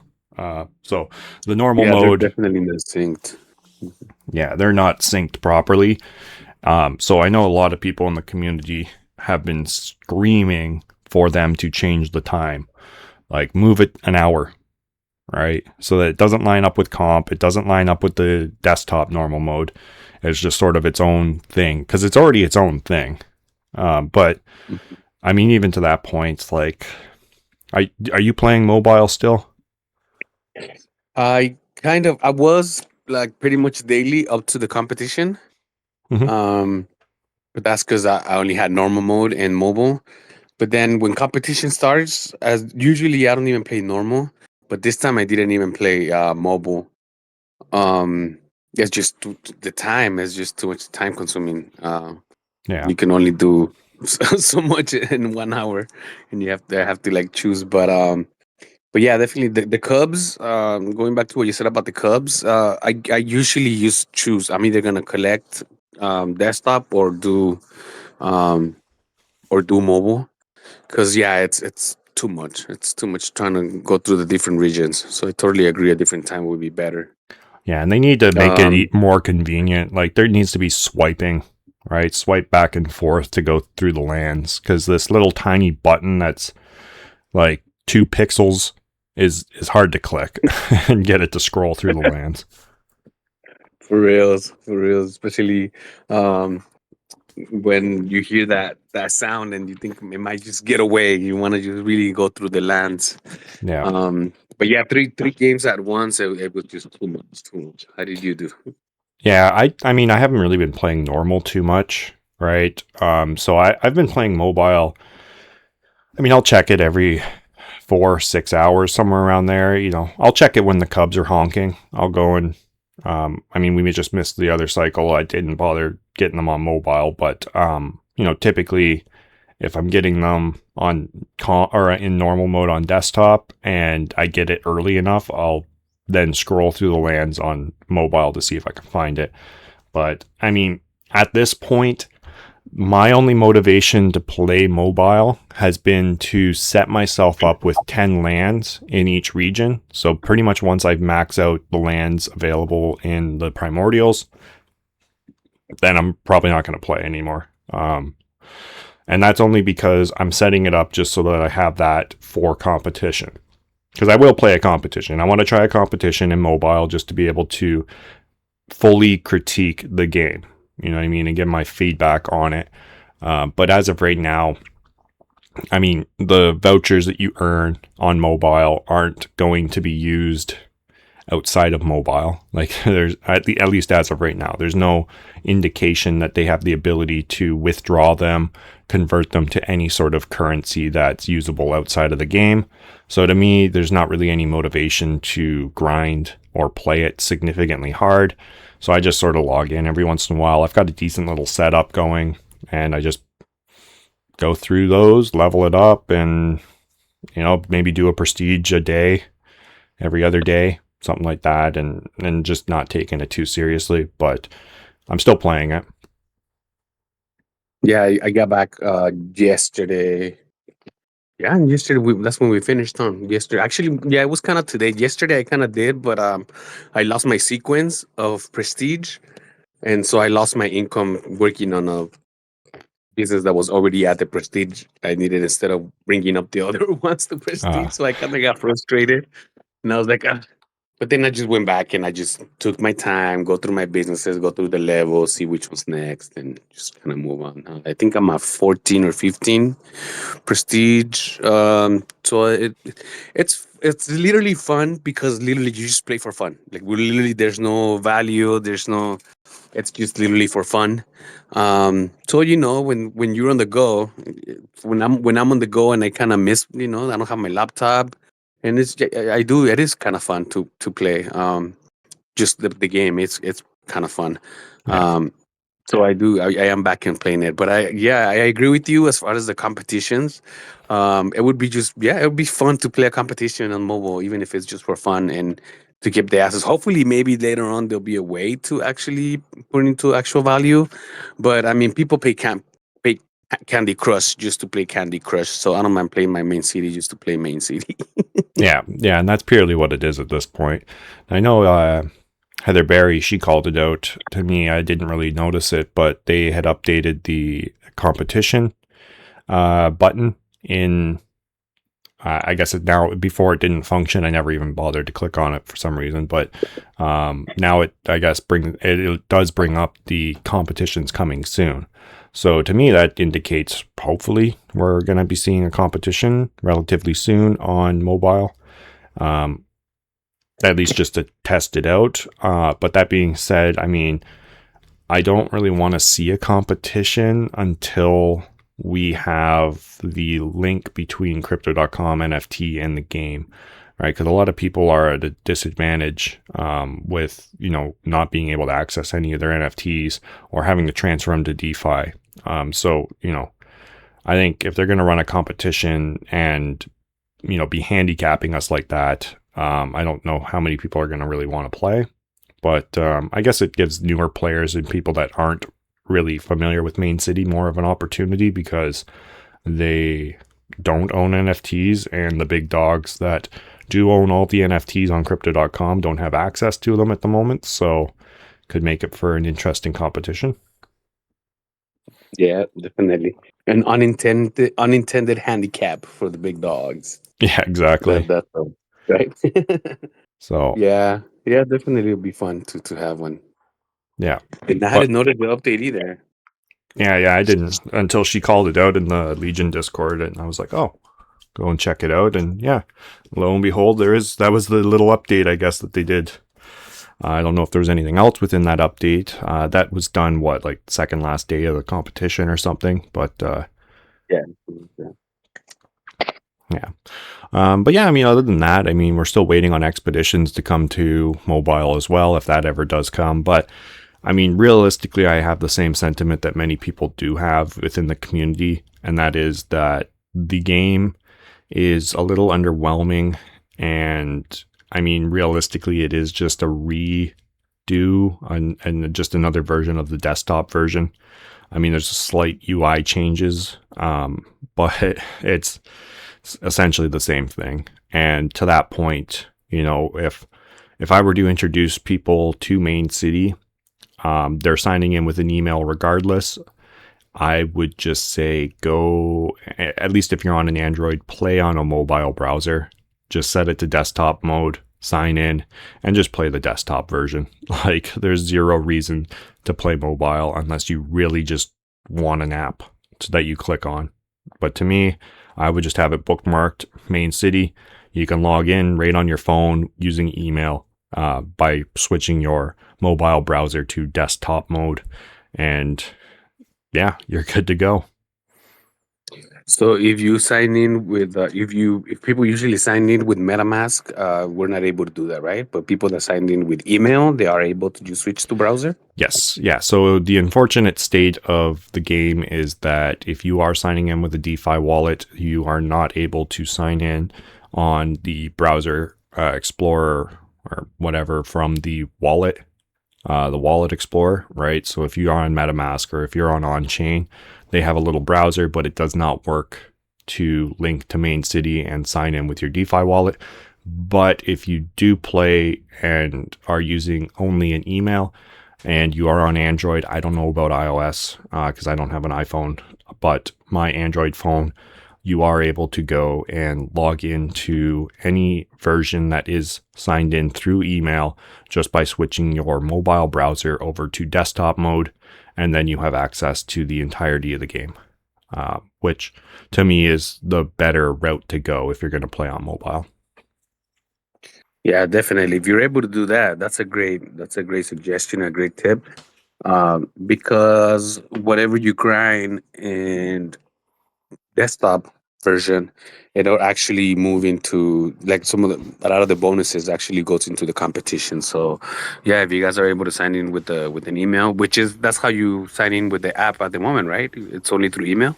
Yeah, exactly. And that's what I was trying to like stress is like you're signing in with your Gmail anyways, right? So if you're going to sign in with your Gmail on the app, but there's no potential to earn, there's no play to earn, there's no expeditions, and I mean, it's light. It's main city light, right? So if you want to play main city, just sign in with a desktop mode on your mobile browser and you're good to go because you're going to sign in with your email anyways. If you want full control over that wallet, then you can import that into a wallet viewer such as on-chain or MetaMask, and you don't need to use it to sign in, but you can then use the viewer like MetaMask or on-chain to see everything within your wallet, send NFTs, access any vouchers that you withdraw, and then you can still continue just to sign in on your mobile browser. And I mean, honestly, I wish I could do that, right? But because we are limited due to signing in using a DeFi wallet, we are not able to play on mobile. But there is a workaround, and I really wish that it was more publicly talked about because to me, that's a way better version to be playing on mobile than just the mobile app. But, I'm not trying to hate too much. So thank you for bringing it up. Yeah, no, definitely. Thank you for bringing it up because, again, like you said, even the little cartoon characters in the mobile app look like fun, So it's definitely just a Candy Crush type of system as opposed to like a Web3 kind of game. And so, yeah, thank you for that information. And I'm pretty sure that a lot of people will find it useful. I know I did. I wish they had some story stuff going on, like, man, they could make it a lot nicer. But, I mean, we can maybe one day get into talking about that. We don't want to make this a 3-hour podcast. Yeah, the only last thing that I would say between mobile and desktop is that how on desktop we go to expeditions and there's like a default avatar that is just a dark lion, like a shadow, I would say, like Just an outline of a lion. Yeah, just an outline. They should put that character from the mobile right there. That'd be a good idea, right? Yeah, I mean, I would be 100% game for them bringing those 3 characters into the desktop version and even just make us spend diamonds to buy them, just like they did in the mobile the mobile version. And then that can be our default guy, right? That would be way better. Yeah, definitely. And that'll even help the lower accounts too, so that they can send 3 missions instead of just 1, even if they don't have NFTs. Yeah. Right? Yeah, maybe that's why they don't want to do it, but I don't know. There's that option. I think it's a very good little option to bring in because at least then it also exposes people to NFTs in some capacity, right? Because it's like, hey, this adds this and this and this, and you can use it for this, and then maybe encourages them to go and actually buy a Cyber Cup that's unique to them. So yes, yeah, I think so. I agree with that too. I think it would enhance them to kind of like a skin, right? You want to personalize the game. Once they see a little character instead of just the outline, they'll be like, oh, okay, these characters are cool, but I can buy one that is just mine, like no other person can have the exact same character. And yes, that's what an NFT is. yeah, exactly. So I think there's potential. Hopefully they listen to this one day and maybe take some of these ideas from it. Yeah, definitely. Mm-hmm. Right on. So, I mean, other than that, speaking of the team, I think we can move on to that component of it, the solemn aspect of the podcast. You good for mobile competition and normal stuff? Yeah, I think it'll be a good segue.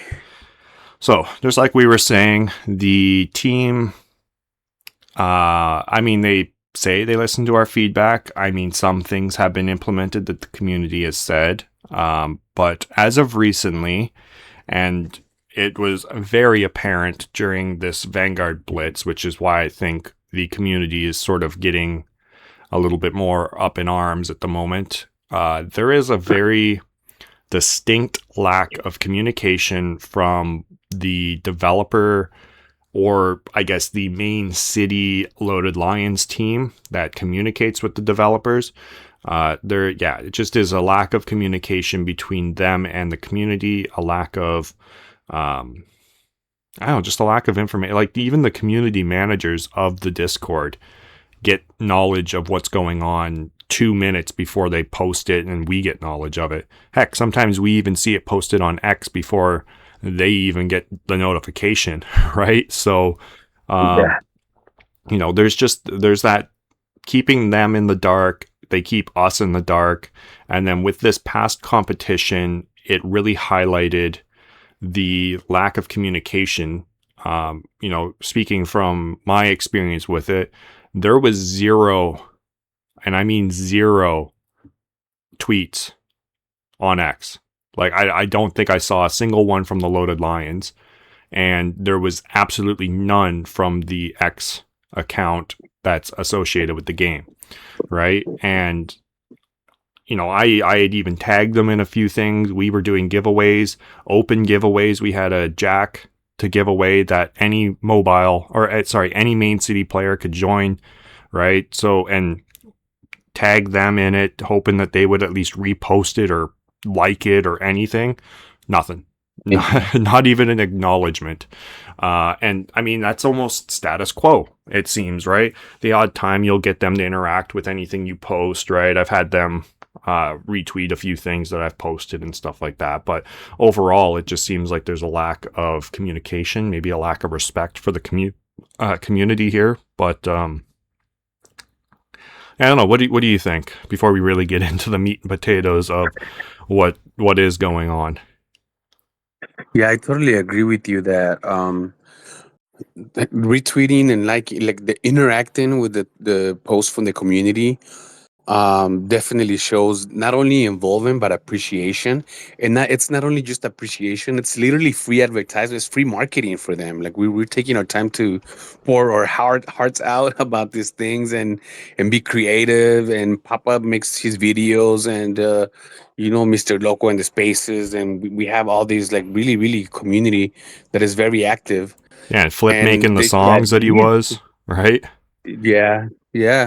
And like you said, the giveaway, I know I entered, even though I'm void, because like you said, you do it for the community. So they should at least do like, like acknowledge, this is going on in the community, like, Yeah. But zero interaction is just no. And like you said, I think that the community has been noticing more and more, because I also saw a tweet or a post from Pampa talking about that too. Yeah. Well, and to speak to that too, right? So like you said, you entered the giveaway. We've got some more lined up. I've got a pretty big one lined up for the World Series. We just had a huge donation from the Ishin Project. So shout out to them and that is the one that gives you the dojo skin for the LL Sports. So they donated 5 NFTs to us to give out. And one of them is going to be open for anybody within the community. 4 of them are reserved for Legion, obviously, and 1 will be given out to anyone that plays Main City, as long as you're in the Legion Discord, right? Speaking of which, like, if you think that the Legion Discord's just for Legion, we welcome everybody in there. We've got our own little Cub Hunt section, so it's not cluttering up the main chat. And we've got reminders to remind people of the Cubs are coming.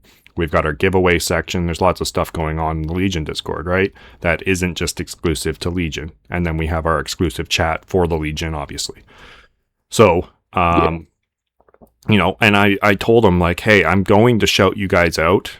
I greatly appreciate it. It's not like they were begging for a shout out, right? I'm just telling them like, thank you, right? Like, I appreciate this. The Legion appreciates this. The community appreciates donations like this, right?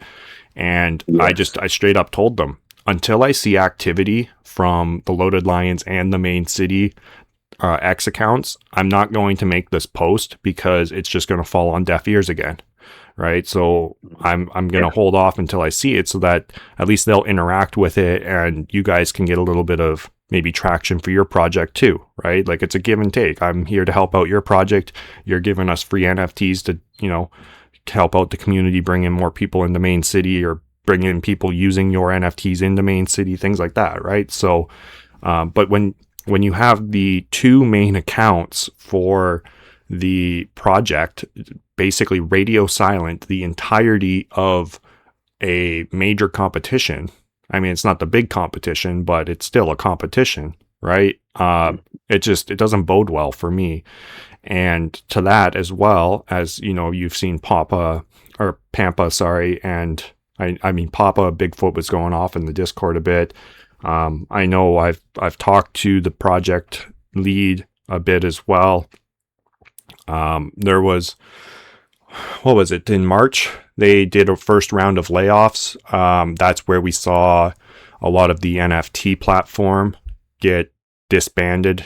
Many of the people that were associated with the NFT platform were let go. That's why we haven't seen any NFT drops on the platform in at least 2 months, it seems. And well, I think the last one was the Synthtopia. And then from there on out, there has been no communication on that at all, right? So there's no more drops on the Crypto.com NFT platform. There's no indication of a future for that, which is troubling. I know a lot of people have been saying that they are removing all of their NFTs out of Crypto.com's NFT platform out of fear of a complete and entire total sunset of the entirety of the project. Not the main city or Loaded Lions project, just the NFT platform in general. But there's also concerns around sunsetting the Loaded Lions and all that type of stuff.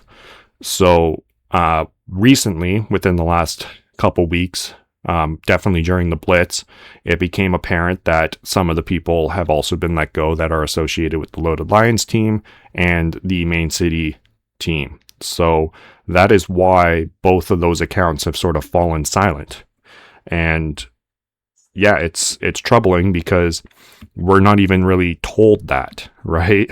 It's more of from communication with the team and just from the apparent lack of activity through the two X accounts that people are 100% certain we're missing team members. Now, one thing I do want to say is I have no idea how big the team was. I do not know how many people were let go. I just know that there were a few people and there is a few people less. So that's all I really know. I can't say too much more because I don't want to be saying a lot. Huh? That's definitely saying a lot because you're right. Like, first of all, they didn't even have that many. So letting go of any, it's really already shrinking something that it was already seemed like it was already shrunken, right? Or yeah, exactly. So like I can agree with that sentiment of what you're saying. Like the team was already thin and they're slicing more. Yeah, and it's not like they were the most active and engaged team to begin with, right? That there's always been a sentiment of the community of we don't get to hear from the devs. We don't really hear much. I mean, like off the top of my head, like there's Nyx, there's Shane, I knew Daphne, there's Celia as well. I think that's really all I knew. Those were the four that I knew on the team. Nyx has been silent. Daphne's been silent. Shane, I haven't seen too active, but I know at least he's still with the project. I have talked to him personally just to get some clarification. And I think I've seen Celia still doing stuff, if I'm pronouncing her name right. I apologize if I am not. But yeah, those were the four that I knew that were part of the Loaded Lions team. And I believe that Nyx and Daphne were part of the main city team. So as to how much larger that team was, I don't know. But there was very little interaction to begin with. Now there's none, and there's also been very minimal movement when it comes to the project, which is also concerning, which we mentioned earlier, right? How slow progress and development has been. So I know a lot of people are starting to get worried. I am myself, I won't lie, but I do think that we're still moving forward. I mean, there's a lot. I personally think, like, if crypto.com came out and just completely canceled the entirety of this project, I think that would harm their reputation beyond any repair. I mean, they've already done massive harm, right? I mean, that's pretty much all Chris seems to do, is harm to the reputation of the company. No shots fired here, but that's just my opinion, because, the unburn, right? Creating 70 billion more tokens was not a good look for the community, especially with the majority of the community that is on DeFi using DeFi staking, and the ones that truly had the voting power voted no to this, and then them going forward with it anyways because of the amount of tokens that are staked for cards. So there's a lot of shady stuff that goes on with that. And then also, them partnering with Trump. Whether you love Trump or you hate Trump, just know that Trump is typically out for Trump. And you need to realize that he is there to make money for himself. He does not like making money for other people. And Citadel is the same. And they are now partnered with Citadel. So, I think Pampa said it the best. They finally joined the people that they truly admire. And that's the people that love to wreck the retail investor. So they probably wouldn't really care, honestly, about the reputation they have with retail. If they got rid of us all, I think that's maybe even what they want in some capacity. But I really hope that they don't make that mistake, because, I mean, their reputation's already well known throughout the crypto spaces. Anybody that has seen what just happened over the last couple of years here is never going to invest in crypto.com, just because of how they've been handling everything, right? And so that makes it very difficult. Now, they may be able to bring in new people, right? That's originally what I was hoping. If you guys keep a decent reputation, you guys are an easy onboard for many new users that are less familiar with the technology of DeFi and are more interested just in investing, using a credit card, getting some perks that come with the credit card. And I was hoping, with Main City maybe playing and earning a little bit of extra money through that on their mobile phone, there was potential to really bring in and create an amazing ecosystem. But they do seem very, standoffish with the reduction in traffic through their NFT platform, as well as themselves distancing from the loaded lions. That's my main fear. But I don't want to be spreading too much fear, uncertainty, and doubt at this moment. So please take what I am saying as just a concerned investor sharing his thoughts at this point. Yeah, and it's understandable, and it's also appreciated, because we need all perspectives about everything. And I think that they have been working on getting their name out there, as far as like the UFC and the crypto.com arena. A lot of sporting events. It seems like they've always wanted to catch the manly man part of the people that invest. They were the people for the bros. And and that, I think that's what makes the Crow fam like such a good community, because it's literally like, there's females and everything, but it's mostly guys doing guy stuff. um and I would really expect them to really keep things up. I would really hope that this is like a rotation of maybe people that were not really working out. Maybe hopefully they're kind of like seeing what departments need more work on, which ones don't. Um it does seem like people. I keep hearing about how people were saying about their NFT website that it looks pretty like ancient. That you could tell right away that the developers don't really put time into it. So that kind of already seemed as like they were not really working on their NFT.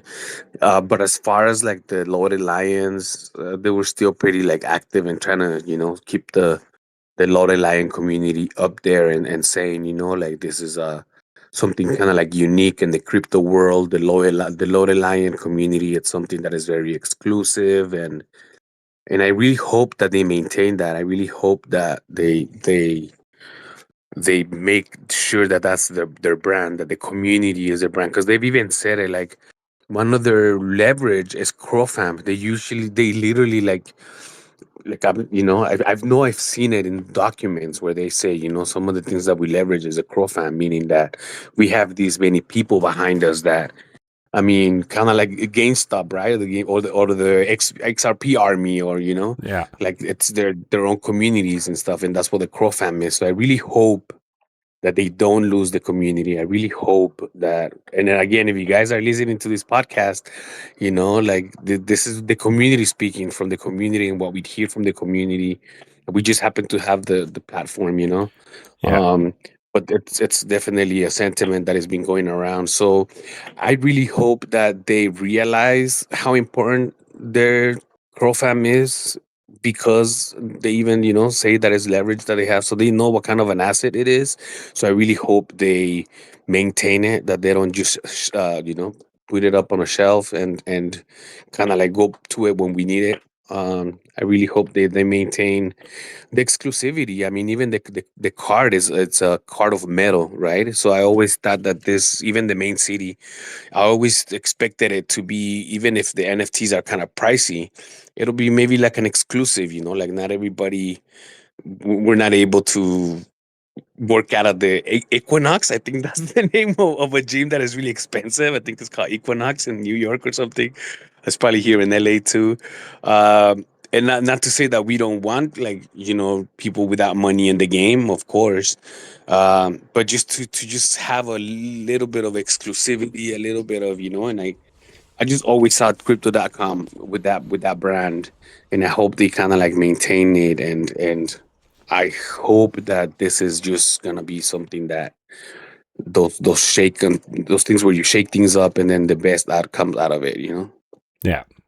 No, and I agree, right? That's where it's like, and whether this is a direct message to Chris or not, if you mess up with the Crow fam, I think there's been enough mess ups that I think eventually we are getting to the point, and I think we are at the tipping point where many of the Crow fam are starting to get fed up with the lack of communication and the lack of respect that comes from the top there, that you're going to end up having D-Crow fam.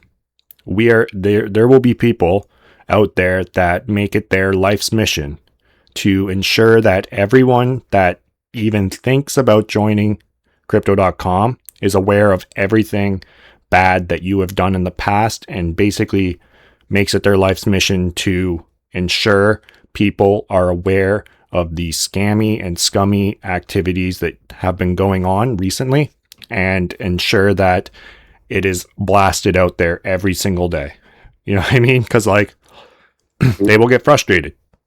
People are frustrated. I am slightly frustrated with the lack of communication, the lack of respect, and the taken for granted attitude that he has with the Crow fam, right? There's just something that just doesn't feel right, where they have been taking advantage of us in a sense that it's like, oh, they will keep buying this, they'll keep buying that. Even before the team went silent, even before all this stuff went down, they teased a brand new collection. I was hyped up for this new vehicle collection that was coming out.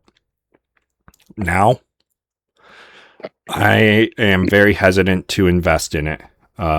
If it came out tomorrow, I might mint a couple just to see what they look like, see what my opportunity is. But knowing how Main City works, and typically those would probably be given out as prizes, for competitions, I would probably just sit on the sidelines of the mint.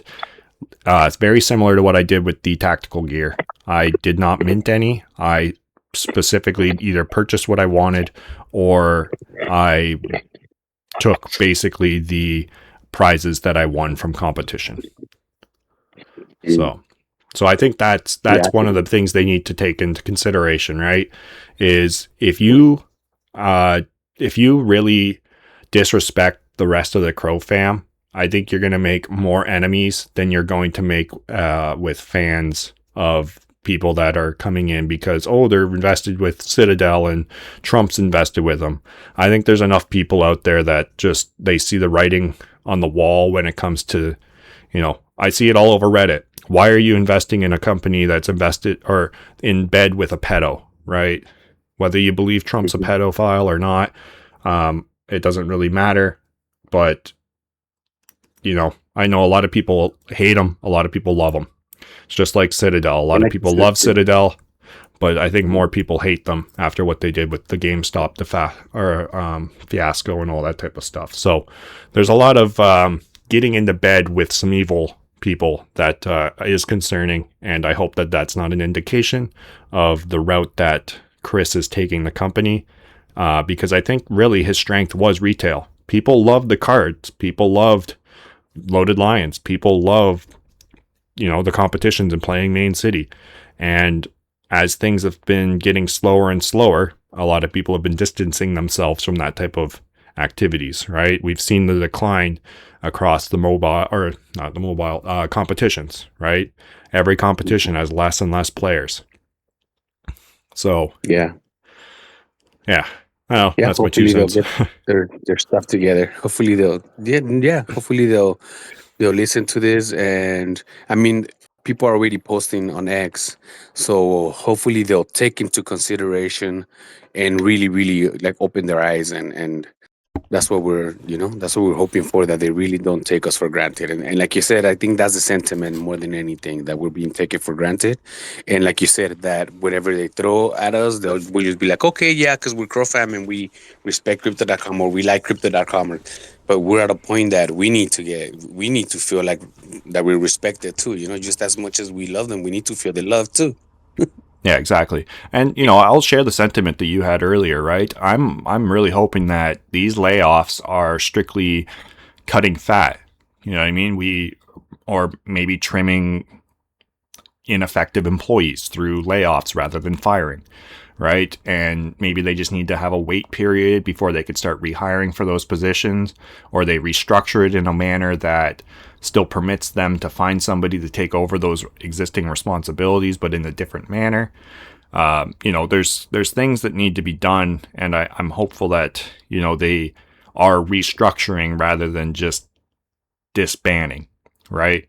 And if they came in and restructured and really brought focus back to the NFTs and the land, like there's supposed to be another land mint, there's the NFT collection for the vehicles that's supposed to come out, but we haven't heard anything about that since the drop of the Expedition trailer. So, there's things I think that still need to be done. And I personally don't think, if they had these things planned, unless it's like they've looked at it and it's 100% dead weight and they're just like, there's no reason to continue, then that's the only reason why I would see them completely disbanding the entirety of the Loaded Lions project. But I mean, then when it comes and NFTs become big again, are they going to try to reinvigorate the Loaded Lions, or are they going to come out with some new NFT project? Because if they come out with a new NFT project, I'm not investing. I can guarantee majority of the people that are involved currently with Loaded Lions, they would not invest. And most people will already be aware of what went on with the previous attempt at a flagship collection. So I don't see them. I see if they decided to disband the entirety of the Loaded Lions project and collection, sunset everything, then that is either an indication that they are never going to get back into NFTs and mobile or Web3 gaming, or they've literally just cut off their own leg, because majority of people that are familiar with what had already gone on with their NFT attempt will not invest, and a lot of people will be reading up on this before they invest, and there will be millions upon millions of disgruntled posts about said discrepancies and disrespect. Yeah, I don't think they can afford to leave the loaded lions aside. I think that leaving aside the loaded lion project, it would be like declaring bankruptcy and trying to restart a company. And I don't Yeah. think they want that attached to their name. So another thing that I would say is it's that it's also the slowness of the bear market. I would say that I would put a little bit like if we can survive the bear market and kind of like even just the excitement of a bull market can just just hype things up. So like they always say, the bear market, that's where people build. So hopefully this is just part of the building too, part of the struggle that the just overall bear market goes through. If they can just survive this, I think once the bull market comes back around, things are gonna take off. But they kind of abandoned, especially the loaded lions, because like you said, it would be like shooting themselves in the foot. And I would even say that it's worse. I would even take it as they're saying, you know what, we're declaring bankruptcy and try to restructure. And I don't think they want that attached to. People already think that crypto overall is a scam, and then having crypto.com, the brand, being a scam, it would just definitely kind of like validate people's speculation about just crypto overall. Yeah. So Rug I pull. think that right. Yeah. Sorry, continue. Yeah, no, yeah. I'm just like really don't think that they can afford to let go of the loaded lions. I think that that's literally their heart, their pulse. Like the loaded lions is their blood. You know. Yeah. Well, and that to me, so, going back to the cards, Loaded Lions were supposed to bring out a card. To me, that is more exclusive than the Icy White, right? That might even be more exclusive than the Obsidian card, because, there is 10,000 Loaded Lions. To get a Loaded Lion card, you should have to own a Loaded Lion and probably have to stake 500,000 Loaded Lion or Lion tokens or something like that, right? That would make sense. That would bring forward like an amazing status card, right? Loyalty program, right? Whatever you want to call it. But that would like indicate to me we're serious. We're serious about Loaded Lions.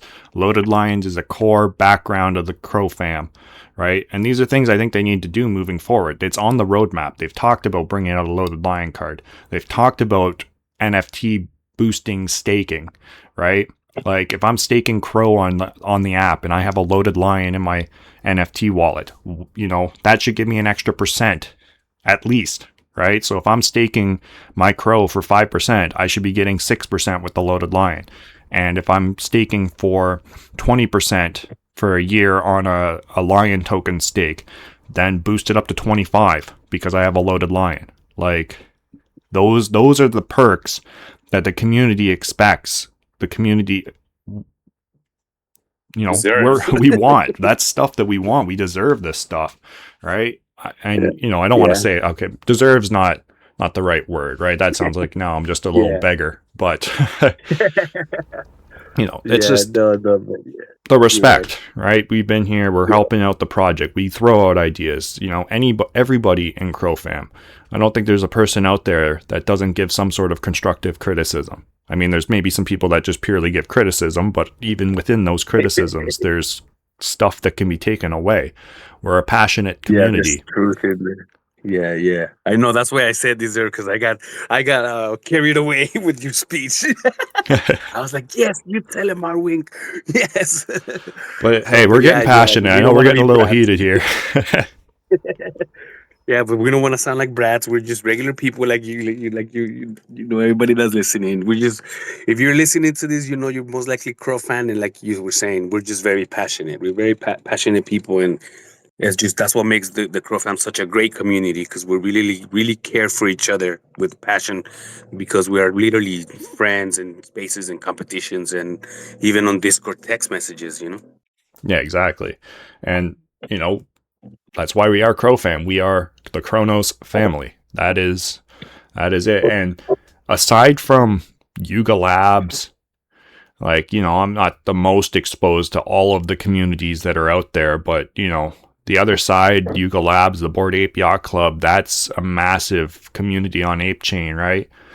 I mean, I can't really think of a much bigger project than them. And I would say, maybe we don't have the population they do, but we've got quite a few that, maybe we're close to like 30% of their size, but we're just about as passionate, right? So I would say we're one of the biggest communities out there, really, when it comes down to it, right? And I think to just disregard and kick us to the side is definitely not in the best interest, and that is why I don't think it will happen. But again, usually when I say something, I'm wrong. so maybe I'll say yes, it's going to happen. They're getting rid of they're getting rid of the Loaded Lions project, guys. Main city's dead. Please, just they killed it So that it doesn't happen. Exactly. So that it's opposite. Yeah, definitely. Definitely love the Crow fam. It's and I mean, people still want to build. Like, shout out to the Verse. Shout out to the people working on that multi-chain project. People that come from the Crow fam, and people want to build still. Oh, they do. There's the a lot of community. really great builders out there on Kronos. Like, shout out, like you said, to the Spectral system that's being built by JK and the Crazy Monster project, right? They're still I would say probably my top partner. Like, there's not really much else that can contend with it. I mean, Jack and Jill's are in there with the Verse as well, but what they're doing with the Crazy Monster project is phenomenal. And side note, congratulations, guys. I should have brought this up at the very start, but you minted out. It's done. So if you're looking for a Crazy Monster, you better start looking on secondary, because you are not able to mint, and those legendaries are going to be hard to come by now. So good luck. But congratulations, definitely is in order for the Crazy Monsters. Amazing job, amazing project, amazing future that they have coming down the pipeline. If you guys are not familiar with them, you are doing yourselves a disservice. And to speak to that, they are in the ballpark of Kronos is not treating us well. We are still home. Our home is on Kronos, but everything they are building is going multi-chain, right? So Ape Chain's one of them. Anything within Ethereum is basically what they're working through on chains, and they are doing this primarily because they see that the lack of incentive to develop strictly on Kronos. The community is shrinking because of the disregard, the disrespect, the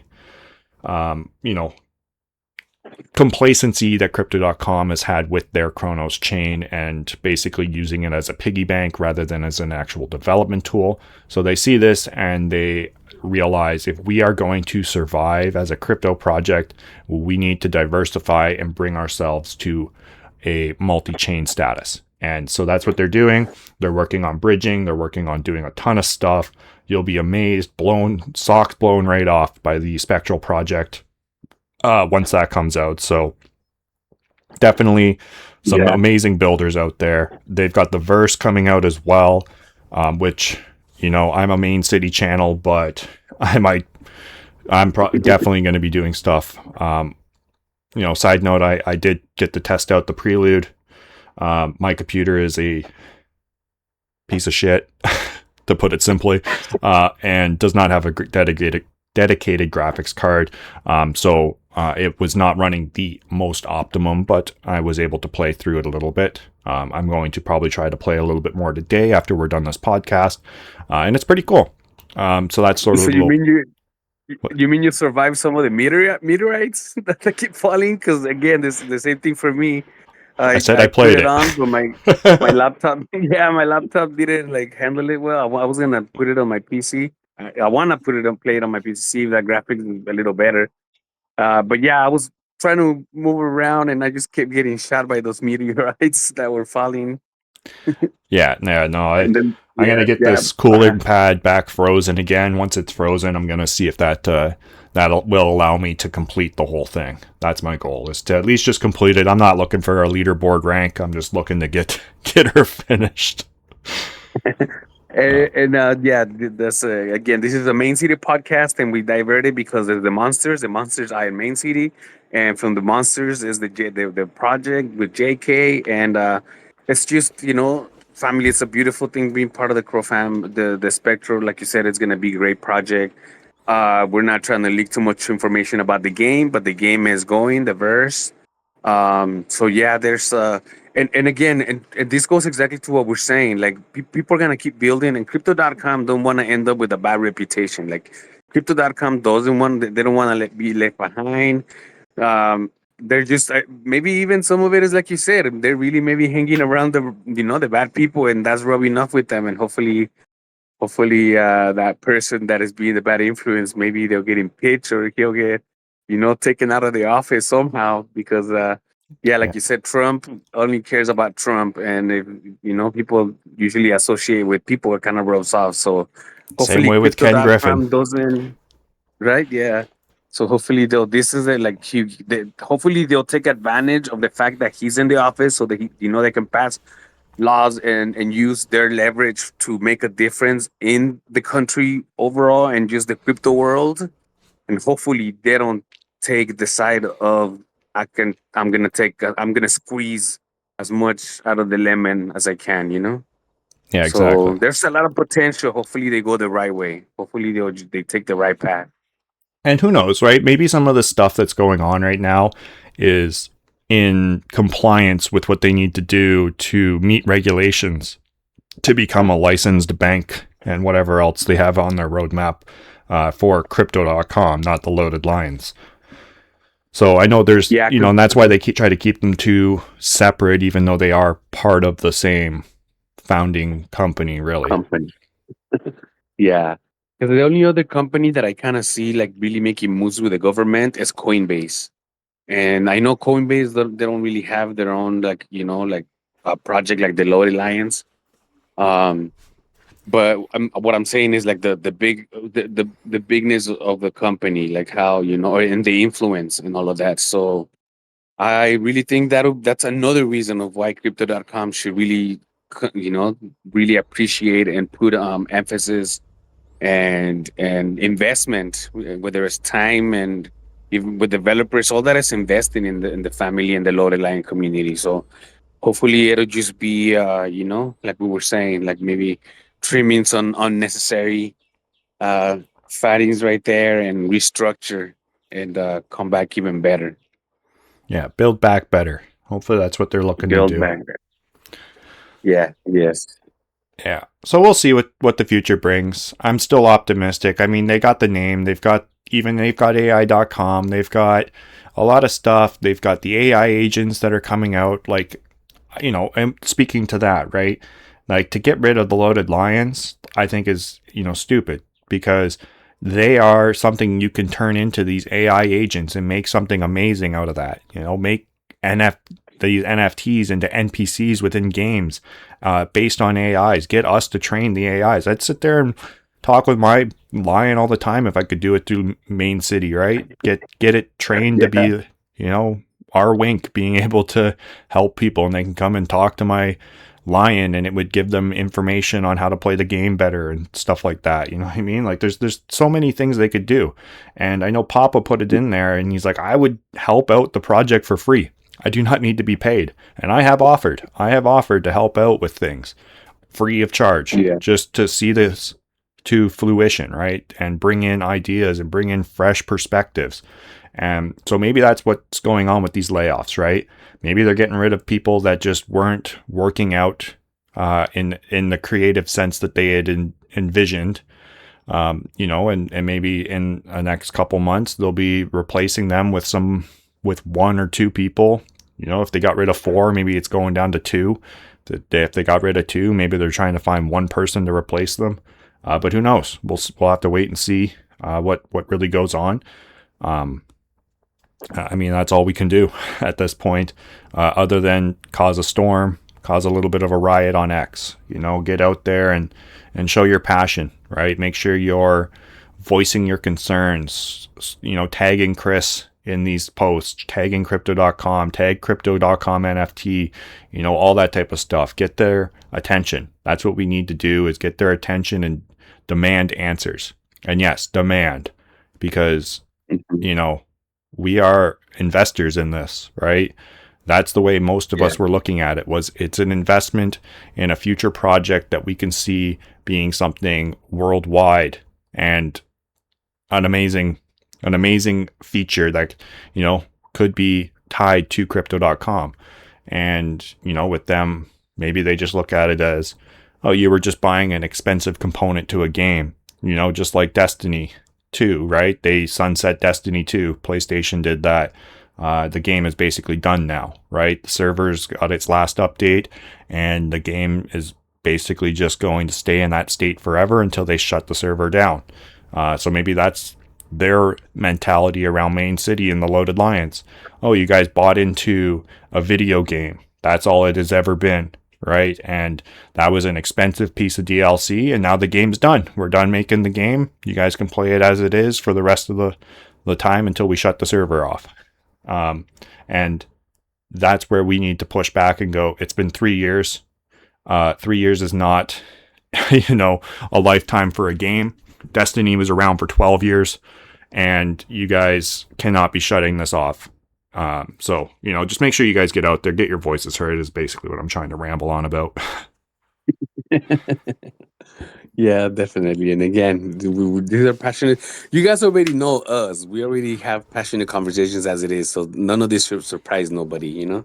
Yeah. We're really passionate Pure about Main unscripted. City, about being part of it. Yeah, exactly. For the most part, unedited, uncut, you know? So if you guys are at this point still listening too, I know that you guys are the ones that tell us that you guys like the podcast and you guys want to hear these things. So yeah, this is a passionate talk, and definitely like Arwing said, you know, go out and go to X and really definitely just say, you know, like we're just asking for communication. Just let us know what's going on. We'll be, you know, just communicate, give us information. As the lack of information is just the uncertainty. Uncertainty that you know brings those stirs up these feelings. But so yeah, definitely go out there and show your passion to the teams out there. Yes, exactly. And to that capacity, if you are not a person that wants to voice your opinion, at very least, just go and give Pampa's posts a like, a retweet, a comment, something, just to show that you support it, if you do. Because what he's putting out there is a true service to Crow fam and the community, and we appreciate it. So if somebody hasn't told you that yet, you should know, Pampa, we appreciate exactly what you're doing right now for us. So please keep it up. Please keep the developers and crypto.com and everybody in check and are responsible for what they are supposed to be responsible for. Yeah, definitely. Yeah, shout out to Pampa, and definitely go and show some love. And I totally agree with what you said. If you know, maybe not all of us are able to like post and things like that, but make sure you just like and retweet more than anything. Just send repost, so that's a great way to just contribute to the space and contribute to you know, like you said, just keeping the company accountable. That's, you know, there's no harming to that. Yeah, It's exactly. actually necessary. Yeah, and I'll put, you know what, we won't have any links other than this link because there's not really much else that we were looking at in regards to content, but I will put in, as we're talking, one of Pampa's tweets. Okay, so just give me one moment. I will bring one up, and that one I will put down in the description below. So if you're not familiar with his X account, at least you'll be able to find it a little bit quicker. And if you want, just interact with it in some capacity. Yeah, he's always putting out some good information. So if you're not following him, make sure you give him a follow. I'm pretty sure most of the people that are listening are following him, but still, go ahead and give him a follow. And yeah, definitely click on that link so you can just go through the whole post. He's doing pretty. I know that Papa Bigfoot, I think, replied to it also, and Pampa was reposting some of the responses that Yeah, Papa here Bigfoot made. I think that I retweeted him. Yeah, I'll put this one because he talks a little bit about the other side as well in it. So this is his letter to Loaded Lions. So give it a read through. He's very critical, puts good criticism in there. I really didn't see anything that I would disagree with. Everything that he says here is spot on, and really we need some stuff. He even provides solutions. That's the best part about it, right? He's not just sitting there complaining about stuff. He's providing thoughts. He's providing critical analysis and critical solutions to the problems that he's seeing, right? It's not like he's just being like, you guys suck, blah, blah, blah. No, like he's at least coming out with some good stuff here. So I'm going to put this one down in the comments, or not in the comments, in the description below. This will give you guys a little bit of a starting point. Read through it if you like it. I mean, comment, retweet. What does he got? He's got 20 retweets, 57 likes. This should be well into the hundreds already. We just got 58 now. Oh, another retweet as we're looking at it. But this is something. And that was me. There we go. Yes, retweeted it. So that's me live. So see, I'm leading by example. Go like and retweet it. Exactly. Get out there, show him some support, show the community that you're behind them as well. So I'm going to put this link in the comments or in the description. I keep saying comments.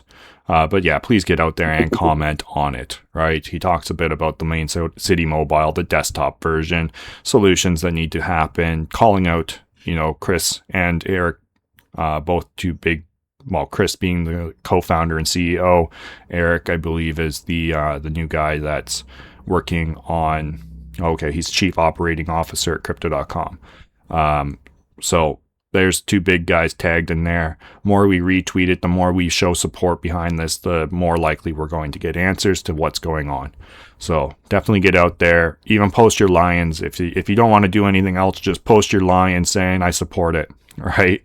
You can see Crow Shoof down here with his lion turned crying.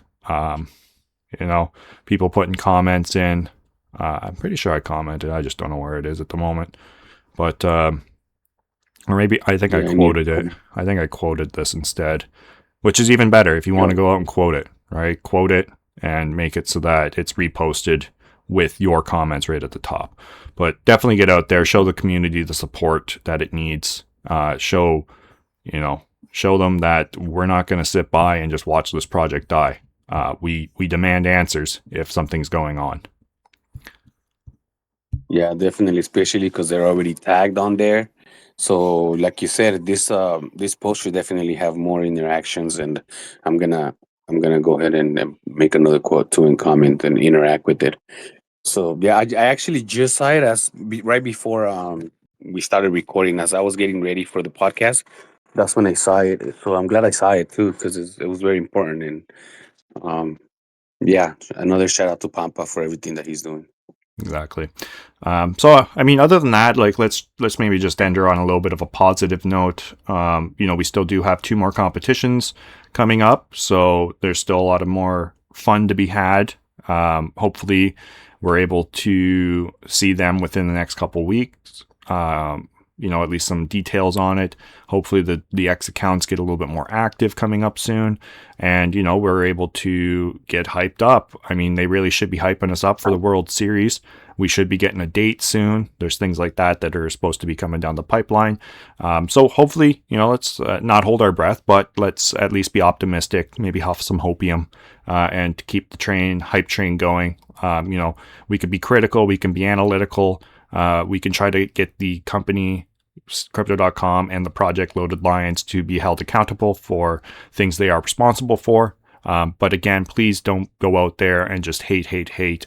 Try to bring the positivity to the community. I know we may have sounded very negative throughout the last probably hour of what we've been discussing here. But again, it's coming from a place of love, a place of admiration for the project, and, hope that it continues to succeed and bring in more players and become the true cornerstone of Web3 gaming on Chronos. Yeah, and definitely. There's a big difference between just criticizing and giving constructive criticism. So go out there and give some constructive criticism. Just any changes that you would want to see. Just try to think of the way that if you were running the company, how would you implement them? That's why, like you said, it was good that you pointed out the Pampa is not just giving the opinion, but also suggestions of solutions. Right there. So yeah, go. Again, I agree. We're finishing this up with the good note that we just finished a competition. It was fun. There's more fun to be had, and yeah, just go ahead and make some constructive criticism, something that you would think it would be better, and I'm sure that everything's gonna be heard. I'm sure that things are gonna be looking sunny coming up. Sometimes, like they say, we need a little bit of the storm so that we can appreciate the sun again, and hopefully this is just a cloudy day. Very well said. Very well said. So I think with that, we can end sort of our discussion on what's going on with the layoffs, the team silence and stuff like that, and a little bit of the disgruntled community aspects.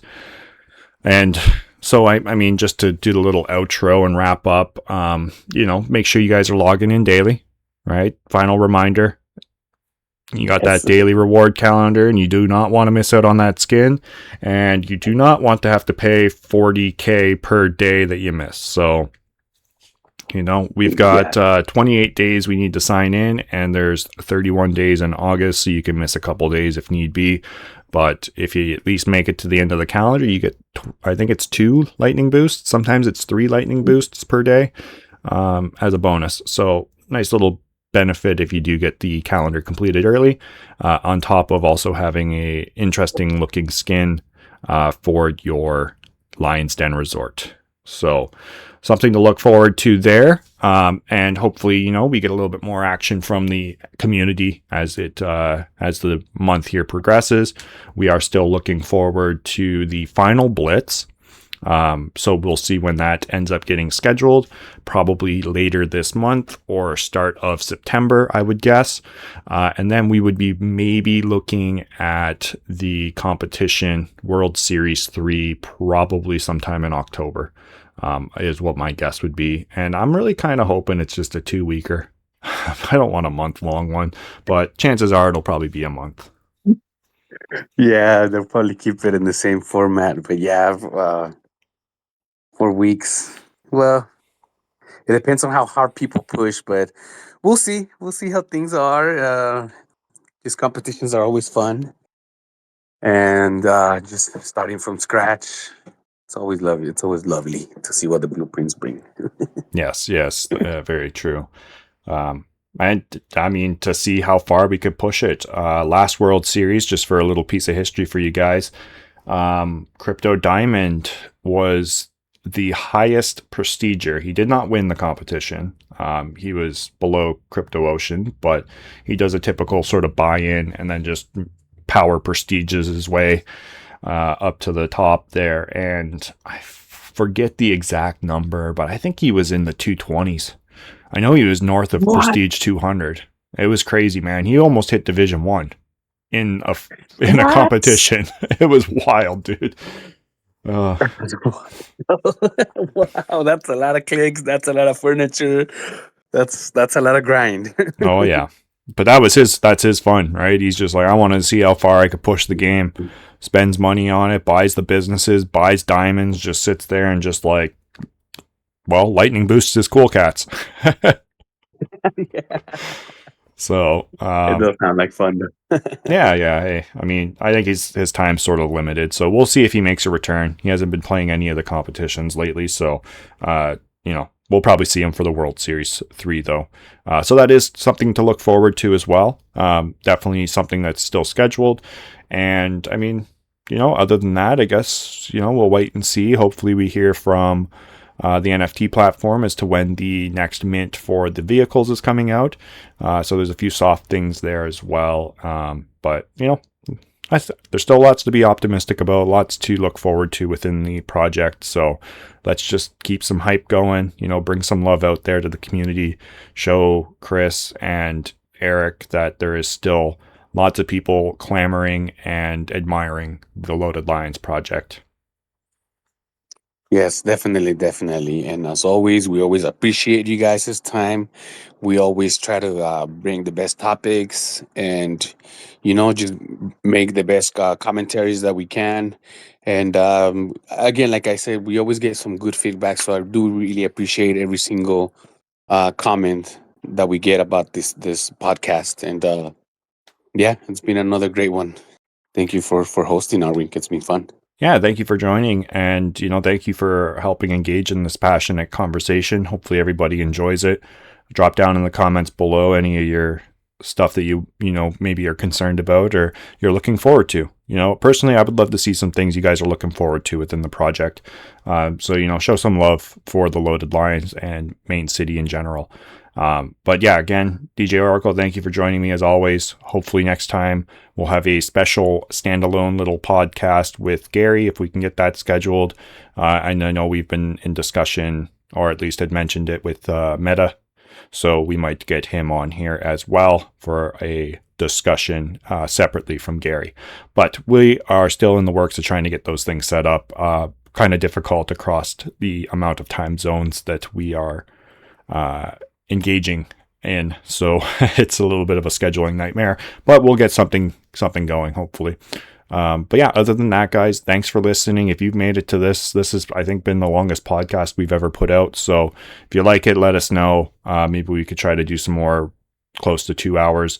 I think getting to 2.5 hours, this is an extensive one, but hopefully you enjoyed it. Hopefully it was entertaining. If you did miss the last little bit of the whole conversation with the team silence, as we called it, for the header, I think it's worth listening to personally, just if you're trying to keep up on what's going on with the project. So yeah, just get out there, show some support for Pampa's criticisms if you agree with them. If not, do please provide your own counter criticisms. Otherwise, let's just try to show some support for the community in sort of a dark night that we're going through at the moment. Yes, definitely. Let's be the light out there. Exactly. That's what Legion tries to do. Don't fall into the void of destroying things. Had to throw that in there. No, even the void has a little bit of a light in it. No, exactly. We'll shine that little bit that we have. Is it the lantern or the flashlights? There you go. Well, actually, we'll probably use the time bomb and just the explosion. That's why I said a little bit of light. There you go. Yeah, you're not using those EMP shells. Yeah. We light it up from distance. We need some light. Here it goes. Yeah. Oh man. Well, yeah, no, it was a good competition, so it was a lot of fun. Let's keep the positivity going. So yeah, again, DJ Orakle, thanks for always joining me, providing awesome commentary with me. Thank you for the community that does stay through the whole duration of this. Even if you only listen to part of it, we still appreciate you guys. We still appreciate the interaction, the support that we always get. So you guys are awesome. So let's just get out there and show some support as well to the entirety of the project, and show, crypto.com that forgetting about the Loaded Lions is a mistake. But we love you guys. Definitely. Take it easy, and we will definitely catch you in the next one. Yes, catch you in the next one, guys. Peace.